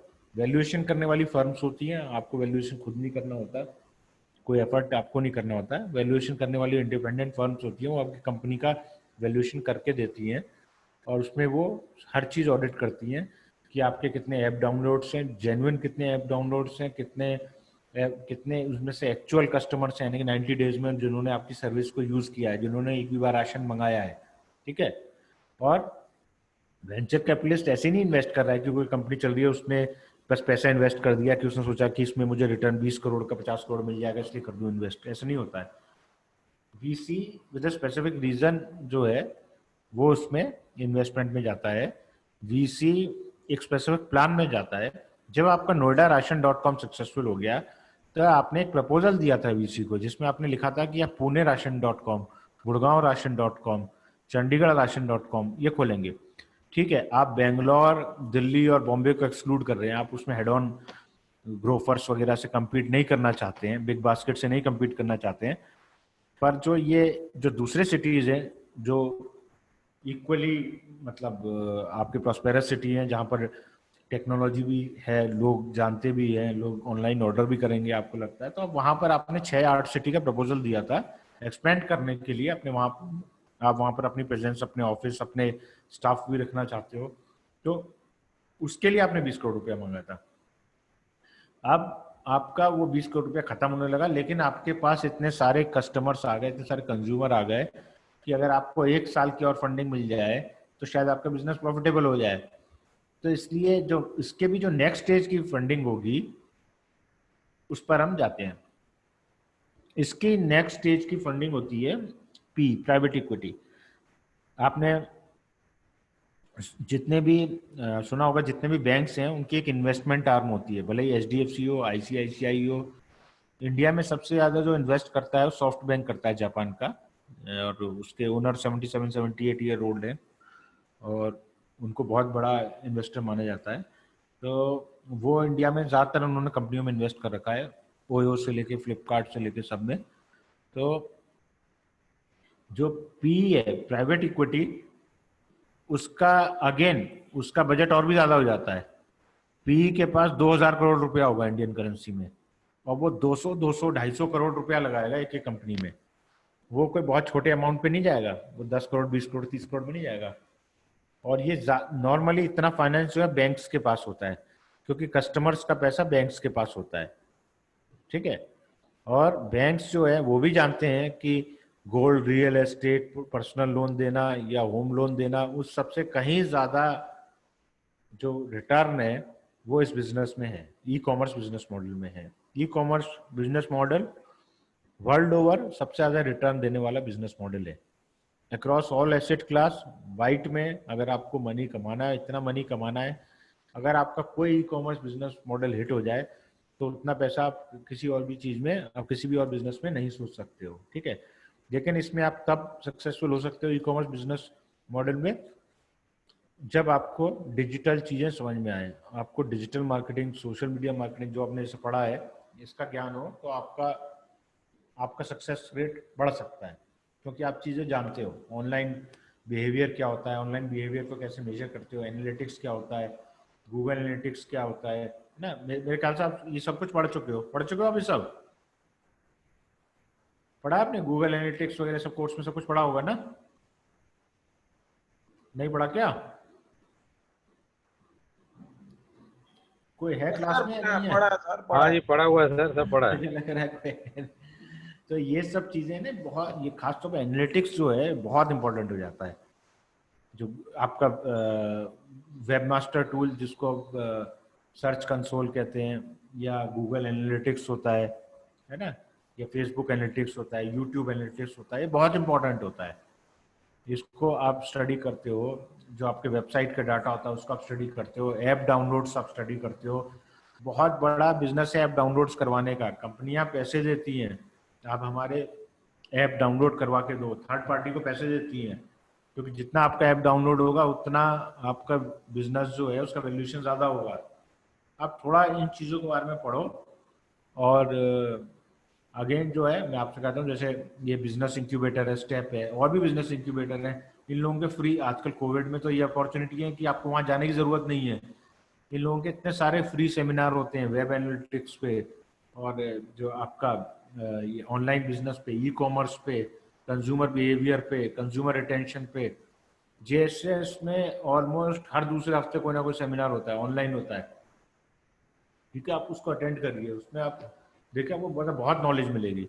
अब ऑनलाइन हो रहा है, पहले क्लासरूम में होता था। मतलब मुझे जब भी मौका मिलता है, ऐसा कहीं पर कोई भी सेमिनार होता है जो ई कॉमर्स से, खासतौर पर टेक्नोलॉजी बिजनेस इंक्यूबेटर में हो या ई कॉमर्स से रिलेटेड हो, तो मैं वहाँ जरूर जाता हूँ, क्योंकि उसमें नॉलेज बढ़ती ही है। जो लेटेस्ट ट्रेंड्स है, लेटेस्ट चीज़ें है ना। जैसे आप जेएसएस में जाओगे तो वहाँ पेटीएम से आते हैं, कभी वाइस प्रेसिडेंट पेटीएम के आते हैं, तो कभी यात्रा.com से कोई आता है ना। तो वो लोग आते हैं अपने, और बहुत सीनियर लोग आते हैं, वो लोग अपने एक्सपीरियंस से शेयर करते हैं, तो आपको मालूम भी पड़ता है कि क्या इंडस्ट्री में चल रहा है, क्या नहीं चल रहा है। क्योंकि आप मानो या ना मानो, सब कुछ ऑनलाइन होने वाला है वर्ल्ड में, है ना। जो जो चीज़ें ऑनलाइन जा सकती है, मैक्सिमम सारी चीज़ें ऑनलाइन जा रही हैं। अब एक इतनी एडवांस चीज़ पे काम चल रहा है, अभी तो इलेक्ट्रिक कार ही आई है। अभी वो ऐसा भी कुछ निकाल रहे हैं कि आप अपने घर पे ही इलेक्ट्रिक कार जो है, मतलब ये यूएस में टेक्नोलॉजी की बात हो रही है, आप अपने घर पे इलेक्ट्रिक कार चार्ज कर पाओगे, और उसको जो है इंटरनेट से आपका चार्ज डाउनलोड वो होगा, डाउनलोड होगा। और जैसे आप पेट्रोल भरते हो, जितना पेट्रोल भरते हो उतना रुपया लगता है, उस टेक्नोलॉजी पे काम हो रहा है, ठीक है। तो आप सोच भी नहीं सकते हो कि ऑनलाइन कहाँ कहाँ किस किस एरिया में घुस रहा है, ठीक है। तो किसी ने नहीं सोचा था कि राशन के एरिया में 2-3 साल पहले ऑनलाइन इतना पॉपुलर हो जाएगा। लेकिन आज की डेट में कोई भी आदमी राशन, रिसर्च में ये आया है रिसर्च में कि कोई भी आदमी राशन खरीदना एंजॉय नहीं करता है, और इसीलिए सडनली ये बिग बास्केट और ये लोग इतने अग्रेसिव हो गए हैं। मैक्सिमम इंडियंस जो अब अंडर 40 एज ग्रुप हैं वो राशन जो है वो चाहते हैं कि उनके पास घर में डिलीवर हो जाए, ठीक है। और कम एज को छोड़िए, ज़्यादा एज के लोग भी जो है जिनको आने जाने में प्रॉब्लम हो रही है, जो टैक्स सेवी हैं, वो राशन को घर पे ऑर्डर कर रहे हैं, ठीक है। जैसे मैं एक एग्जांपल देता हूँ कि मेरे फादर जो है वो हमेशा सब्जियां जो है वो बाहर से खरीद के लाते थे। वो तो मैं कहता था ऑनलाइन क्यों नहीं ऑर्डर करते हो, तो क्योंकि वो ऑनलाइन से भी है बहुत। वो कहते हैं ऑनलाइन में मैं वो सब्जी खाऊंगा जो वो चूज़ करेगा, अभी मैं वो सब्जी खाता हूँ जो मैं चूज़ करता हूँ, है ना। लेकिन क्या होता है, किसी दिन बारिश हो जाए तो कहते हैं अरे छोड़ो यार, है ना, ये दाल खत्म हो गई, चलो छोड़ो यार, इसी ऑनलाइन ही ऑर्डर कर देते हैं, है ना। तो वो भी ऑनलाइन ऑर्डर करने लगे हैं, उनके 25% ऑर्डर सब ऑनलाइन हो गए हैं। और जो यंग जनरेशन है उसमें तो सभी लोग ऑनलाइन ही प्रेफर करते हैं, ठीक है। तो आप ये कंज्यूमर बिहेवियर ऑनलाइन की तरफ है। ऑनलाइन में सब जगह ई कॉमर्स है, आपके सारे मॉल्स बंद हो जाएंगे 2-3 साल में। आपको दिख ही रहा होगा मॉल की क्या कंडीशन है। आप लोग मानते हैं ई कॉमर्स की वजह से हुई है मॉल की कंडीशन, मॉल्स की? मानते हैं या नहीं मानते हैं? कोई कोई नहीं मानता है तो आप मुझे यस सर, यस सर। हाँ बोलिए, कोई नहीं मानता है तो बोलिए, मानता है तो भी बोलिए। हाँ जी सर, ठीक कह रहे हो आप बिल्कुल। ठीक है ना। तो मतलब जो आप कमर्शियल रियल एस्टेट पूरे वर्ल्ड में कोलैप्स कर गया है।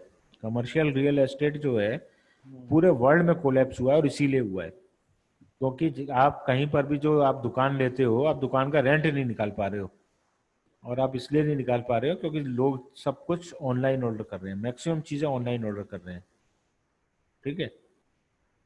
अभी जो है मतलब यूएस में तो ये चीज़ बहुत कॉमन है कि जहाँ शोरूम बचे भी हैं, लोग जाते हैं, यूएस सिटीजन्स की बात कर रहा हूँ, इंडियंस की नहीं। तो वो जीन्स वहाँ पे ट्राई करते हैं, उसके बाद बाहर निकलते हैं ऑनलाइन ऑर्डर कर देते हैं। बहुत कॉमन चीज़ है ये, है ना। इसके बाद की स्टेज ये है, ठीक है। कुछ कंपनियों का आया, जैसे मेक माई ट्रिप का आया है, तो आप पब्लिक इश्यू में जाते हो और जनता से पैसा इकट्ठा करते हो अगली राउंड ऑफ फंडिंग के लिए। और यहाँ तक आते आते इन कंपनियों, अगर आपकी कंपनी स्टेज तक पहुंची है तो उसका 1% भी बहुत होता है। 1% भी जो है मतलब INR में अगर आप इंडियन करेंसी में लोगे तो वो अरबों में पहुंच जाता है, ठीक है। तो डॉलर्स में लोगे मिलियंस ऑफ डॉलर होता है 1% भी, ठीक है। तो ये बहुत ही आगे की कंपनियां जाती हैं। और इस पर जो है अब मैं आपको एक रिसोर्स लिंक जो है वो शेयर कर रहा हूँ आपके सेल्फ एजुकेशन के लिए।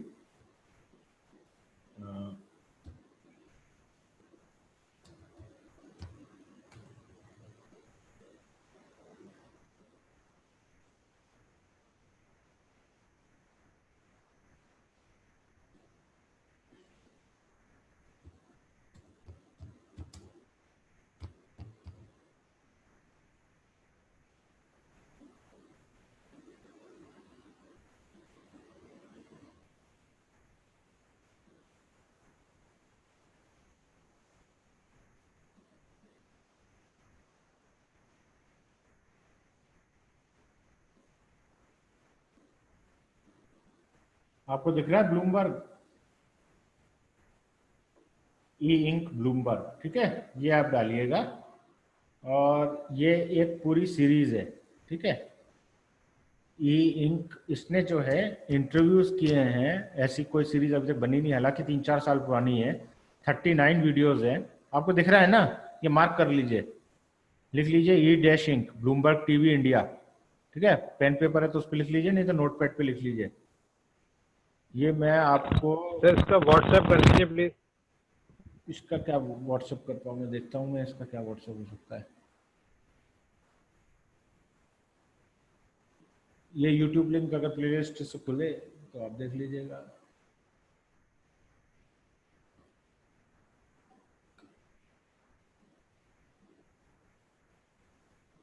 ठीक है।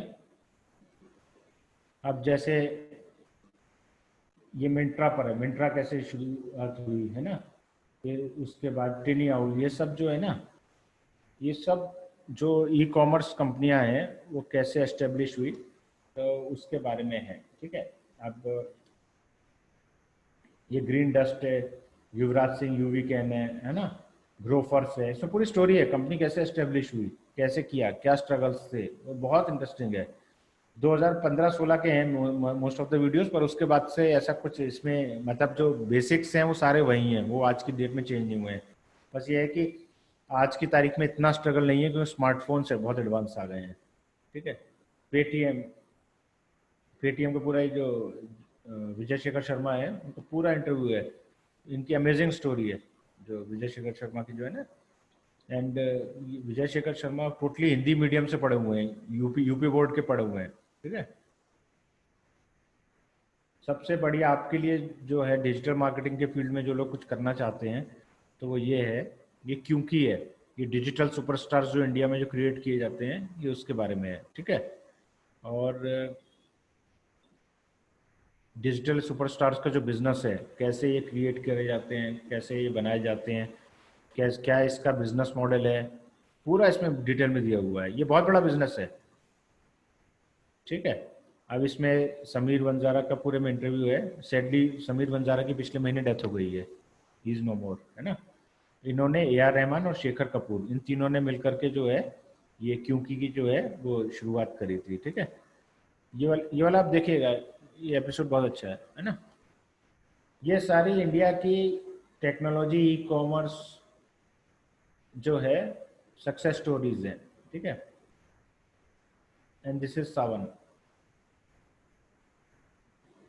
ठीक है, सावन भी मीडिया से रिलेटेड है, ये भी अच्छा कॉन्सेप्ट है, इसके बारे में हम देखिएगा। फिर उसके बाद जो है आपका फूड पांडा है, लेंसकार्ट है, क्राफ्ट्सविला, अर्बन लैडर, क्विकर, इनका कई कंपनियां एक्वायर हो गई हैं, कई कंपनियां जो है किसी में मर्ज हो गई हैं, लेकिन आपको इंटरेस्ट रखना चाहिए। ओयो रूम का जैसे फाउंडर है रितेश अग्रवाल, इसकी अमेजिंग स्टोरी है ना। 18 साल की एज में कैसे से इन्वेस्टमेंट मिला, क्या हुआ, कि 12th पास था, एवरेज स्टूडेंट था, उड़ीसा के बैकवर्ड डिस्ट्रिक्ट से था, है ना। कैश करो, चुंबक, प्रॉपर्टी टारगेट, नायका स्टार्टअप, है ना। शॉपक्लूज का ओनर का बहुत फेमस कोट है इसमें, जो शॉपक्लूज के ओनर से पूछा गया कि आपको आपके राइवल हैं फ्लिपकार्ट और एक और था कोई, मेरे को नाम याद नहीं आ रहा उसका, सिमिलर है, हाँ फ्लिपकार्ट और अमेजन, जो इसमें से आप किसको बड़ा थ्रेट मानते हैं, तो वो कहता है कि इन दोनों में से किसी को भी नहीं। तो बोले फिर आप किसको थ्रेट मानते हैं, तो बोलता है कि वो आदमी जो इंजीनियरिंग कॉलेज में है, ये 3rd या 4th ईयर में है और अपनी नेक्स्ट कंपनी प्लान कर रहा है। ठीक है, मैं उससे बड़ा थ्रेट मानता हूँ। तो ये बहुत फेमस कोट है उसका। फिर उसका के स्टार्ट है, शीरोज है, सर्ज है, पॉकेट गेमर है ना। ये सब बीच में कुछ फीचर्ड इंटरव्यू हैं, जैसे दमानी का है ना, इसे आप इग्नोर कर सकते हैं, ये आपके लिए यूजफुल नहीं है। कैटो है जो ऑनलाइन क्राउड फंडिंग का पूरा बिजनेस है ना, ऑनलाइन क्राउड फंडिंग से कैसे आप सक्सेस अचीव करते हो, तो पूरा का पूरा इसमें जो है वो बहुत डिटेल में दे रखा है। ठीक है, कैटो आप जरूर देखिएगा, कैटो बहुत इंटरेस्टिंग है। हमारा इनफैक्ट हमारा इसको तो आप जानते होंगे, इसको जानते हैं आप, इज अ बॉलीवुड एक्टर। ठीक है, ये को फाउंडर है इसका कैटो का। तो ये वरुण सेठ एंड हमारा ये पूरा ऑनलाइन क्राउड फंडिंग का कोर्स चलता था पहले निस्बत में, और उसमें ये लोग लाइव भी आते थे। ठीक है, ऑनलाइन क्राउड फंडिंग अगर आप सोशल मीडिया मार्केटिंग जाते हो तभी आपके लिए है। आप क्राउड फंडिंग तभी कर सकते हो जब आपको सोशल मीडिया मार्केटिंग आती हो। अगर आपको सोशल मीडिया मार्केटिंग और डिजिटल मार्केटिंग नहीं आती है तो आप ऑनलाइन क्राउड फंडिंग नहीं कर सकते हो। ठीक है, ये आपके लिए एप्लीकेशन फील्ड में है, ये स्कूटसी है। ठीक है, तो ये जो है मैंने आपको एक रिसोर्सेज जो आपके लिए ऑनलाइन जो फ्रीली अवेलेबल है वो मैंने आपको बताया, और इसमें जो आपको नॉलेज मिलेगी वो आपको मतलब कई गलतियां करने से बचा लेगी अगर आप बिजनेस करने जाओगे, या आप बिजनेस नहीं भी करने जाते हो तो कोई भी बिजनेस स्टार्ट करना हो तो उसमें जो इंसाइट्स देगी तो उतना कोई भी और नहीं दे पाएगा। आप इनके बारे में पढ़िए, है ना। ये हम केस स्टडीज हमेशा ये क्लासरूम में बताते हैं, यहाँ तो नहीं बता पाएंगे इतना वीडियोस दिखाते, लेकिन जैसे विजय शेखर शर्मा है रितेश अग्रवाल है और राहुल यादव है। राहुल यादव ने housing.com स्टार्ट किया था, ठीक है, और ये वर्ल्ड का सबसे महंगे डोमेन नेम में बिका था housing.com, अराउंड $1 मिलियन, ठीक है। $1 मिलियन मतलब उस टाइम जो है 5 करोड़ रुपए के अराउंड था, लेकिन ये बहुत बड़ी बात थी। And is IIT drop out. Ritesh Agarwal college drop out है, he is 12th pass only, लेकिन इसको ये 6 हफ्ते की फेलोशिप करके आया था। 6 हफ्ते की फेलोशिप, जब भी 12th ड्रॉप आउट हो गया तो एक ड्रॉप आउट्स को एक फेल फेलोशिप मिलती है जो कि US में होती है, जो सिर्फ ड्रॉप आउट्स के लिए है, कॉलेज ड्रॉप आउट ही कर सकते हैं। तो ये उसमें यंगेस्ट था करने वाला, क्योंकि कॉलेज ड्रॉप आउट होते ही ये वहाँ चला गया था करने के लिए, और ये वहाँ से आया। फिर उसके बाद इसको सॉफ्ट बैंक से इन्वेस्टमेंट मिल गया था। सॉफ्ट बैंक के ओनर से पूछा गया था अपने एक 18 साल के लड़के में ऐसा क्या देखा कि आपने इतना बड़ा पैसा इन्वेस्ट कर दिया इसमें 18-19 साल के लड़के में। तो सॉफ्ट बैंक के चेयरमैन ने बोला था कॉन्फिडेंस इन हिज आईज, इसे कुछ भी बिजनेस का ज्ञान नहीं था, मुझे कॉन्फिडेंस था कि मैं कर लूंगा। रतन टाटा ने, रितेश अग्रवाल के बारे में आपको जानना चाहिए, रतन टाटा ने बोला है कि हमारे से ज्यादा 5 स्टार रूम्स आज की तारीख में रितेश अग्रवाल के पास है, और उसकी बहुत तारीफ करी है। ओयो में इन्वेस्ट भी किया है रतन टाटा ने। पीएम मोदी ने when he was 21 year old, जो ये रितेश अग्रवाल के बारे में बोल रहा हूँ, when Ritesh Agarwal was 21 year old, PM Modi ने इसकी बहुत तारीफ करी थी स्टार्टअप इंडिया समिट में 2015 में, तब ये प्रोमिनेंस में आया था, ठीक है। और मतलब मोदी जी ने बोला था कि मतलब अरे भाई मुझे नहीं मालूम था होटल चलाने में इतना पैसा है, नहीं तो मैं चाय बेचने की बजाय मैं भी इसी काम में जाता, है ना। तो उसने किसी फ्लिपकार्ट के ओनर का नाम नहीं लिया, स्नैपडील के ओनर का नाम नहीं लिया, है ना, उसने नाम लिया इनका, ठीक है। तो जो मैं शॉपक्लूज का बता रहा था, शॉपक्लूज वाले ने भी यही बोला था, उससे पूछा था कि फ्लिपकार्ट को बड़ा थ्रेट मानते हैं दूसरी कंपनी अमेजोन ने, स्नैपडील पूछा था तो स्नैपडील को कि आपके लिए, तो उसने बोला था वो नहीं है, मेरे लिए स्टूडेंट है, जो स्टूडेंट अपनी नेक्स्ट बड़ी कंपनी प्लान कर रहा है, जो किसी हॉस्टल रूम में बैठा है इंडिया में इस टाइम कहीं, है ना। तो ये वही चीज़ है। और पेटीएम के ओनर, इनके बारे में आप जाके पढ़िए, ये जो है यूपी बोर्ड से पास आउट थे और 14 इयर्स की एज में इन्होंने 12th कर लिया था। फिर उसके बाद इनको इंग्लिश बिल्कुल नहीं आती थी, 1 साल ड्रॉप आउट किया, इंग्लिश सीखी। 1 साल बाद भी ये इंग्लिश को आदमी 12 साल की फॉर्मल एजुकेशन में इंग्लिश सीखता है, तो आदमी 1 साल में इंग्लिश सीखता है, तो फर्क होता है। तो 1 साल में ये जो है OMR शीट भरने लायक हो गए। OMR शीट होती है जिसमें आपके पास 4 ऑप्शन होते हैं, आपको एक ऑप्शन को ब्लैक करना होता है, जो कंप्यूटर में पढ़ी जाती है OMR शीट। तो फिर उसके बाद OMR शीट में बेस्ट कॉलेज इंडिया में DC था, दिल्ली कॉलेज ऑफ इंजीनियरिंग, वहाँ गए। वहाँ पर इनको लैंग्वेज प्रॉब्लम बहुत ज़्यादा हुई, इनकी सप्लीमेंट्रीज लगती थी, लेकिन तब भी इन्होंने मतलब पास आउट किया। उसके बाद ये अपने क्लास फेलोज की तरह ये US UK नहीं गए, ये इंडिया में ही रहे। इन्होंने पूरा स्ट्रगल किया और स्क्रैच से पेटीएम को खड़ा किया। जब पेटीएम के लिए इन्वेस्टमेंट सीख कर रहे थे तो 10 लाख रुपया इन्हें चाहिए था, इनके पास 6 लाख रुपया था, 4 लाख रुपया कम था।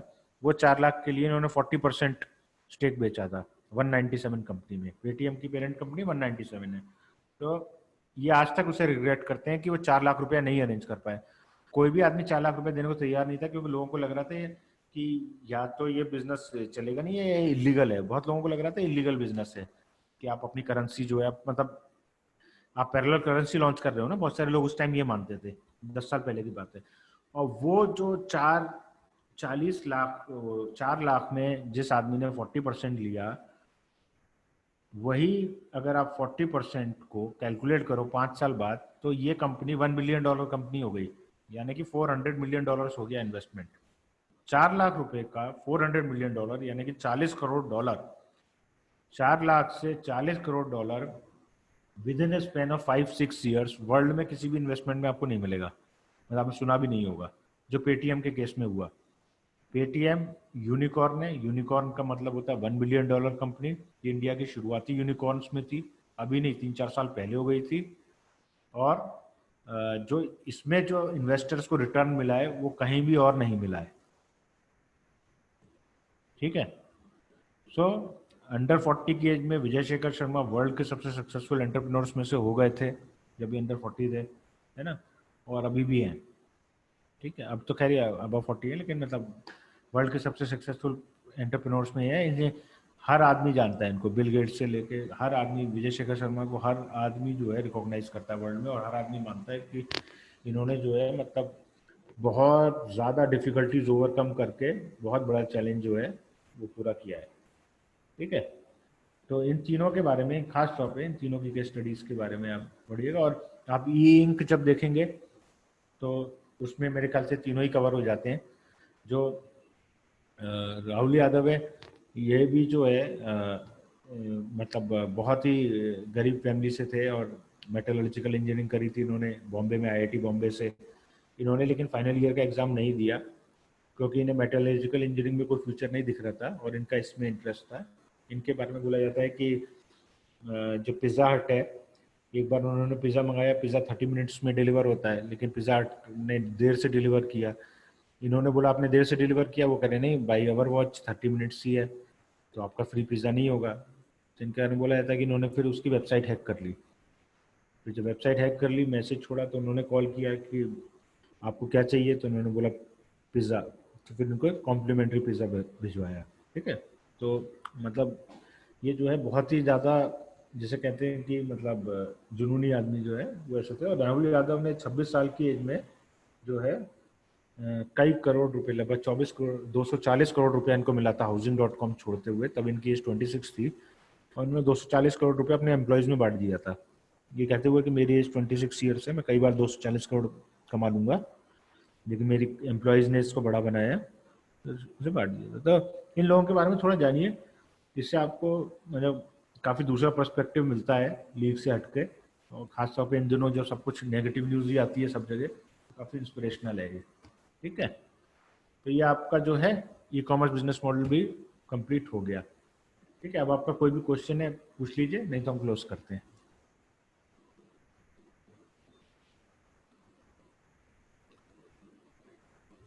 कोई क्वेश्चन है? नहीं तो क्लोज करें।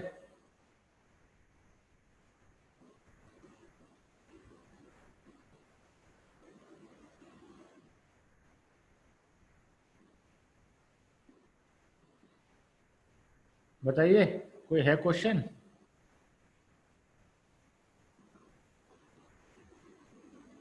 क्लोज करें? हाँ सर, क्लोज कर सकते हैं आई थिंक। चलिए ठीक है। और कोई आपका जो एडमिनिस्ट्रेटिव इश्यूज है जो सर्टिफिकेट रिलेटेड है उसके लिए आप डायरेक्टली कॉल कर लीजिएगा मुझे। ठीक है, ग्रुप तो हम डिजॉल्व कर देंगे, और आपको कोई भी एडमिनिस्ट्रेटिव इश्यू हो है ना, तो उसके लिए आप डायरेक्टली कॉल कर लेना, मैसेज वगैरह की जरूरत नहीं है किसी को भी, आप सीधा मुझे कॉल करिए। ठीक है, खत्म हो गया या अभी और कुछ बाकी रह रहा है सर? और क्या बाकी रह गया मेरे को बताइए। नहीं। अगर आपको लगता है कि कुछ बाकी रह गया या आपको कुछ भी करना है तो हमारे ऑलरेडी 2 बैच चल रहे हैं, आप उनको ज्वाइन कर सकते हैं, चलते हुए बैचेस को। तो सैटरडे संडे का भी है, वीकेंड वाला भी है, वीकडे वाला भी है, आपको जो भी बैच ज्वाइन करना है आप ज्वाइन कर सकते हैं। जैसे कि मैं कोई वेबसाइट वगैरह बना रहा था, कुछ डिफिकल्टी आ रही है तो मैं भावना मैम को डायरेक्टली कांटेक्ट कर सकता हूँ ना? हाँ हाँ, डायरेक्टली कांटेक्ट कर सकते हैं, उनसे टाइम ले लीजिए, हर फैकल्टी का अपना टाइम होता है, तो वो आपको टाइम बता देंगे, उस टाइम के बीच में आप कॉल कर लीजिए। ठीक है। चलिए, ये वाला जो आपका है जो मैं 23 मई वाले के बारे में बोल रहा था वो वाला कंप्लीट हो गया। जो आपका 27 जून वाला बैच है वो चल रहा है, जो अगस्त में जो 27 अगस्त को जो लॉन्च हुआ है वो भी चल रहा है अभी। ठीक है, हाँ, मैं वही 27 उसमें शामिल होना है तो आप मेरे को बता देना, तो उसके ग्रुप में हम जो है आपको ऐड कर लेंगे। ठीक है, राइट। मैं 27 जून वाले की बात कर रहा हूँ। 27 जून वाला तो भी बचा हुआ है, अभी तो चल रहा है वो। ओके। ठीक है, ठीक है, फिर हम क्लोज करते हैं। Right sir, right. ठीक है sir, thank you so much sir. Thank you. Okay, nice.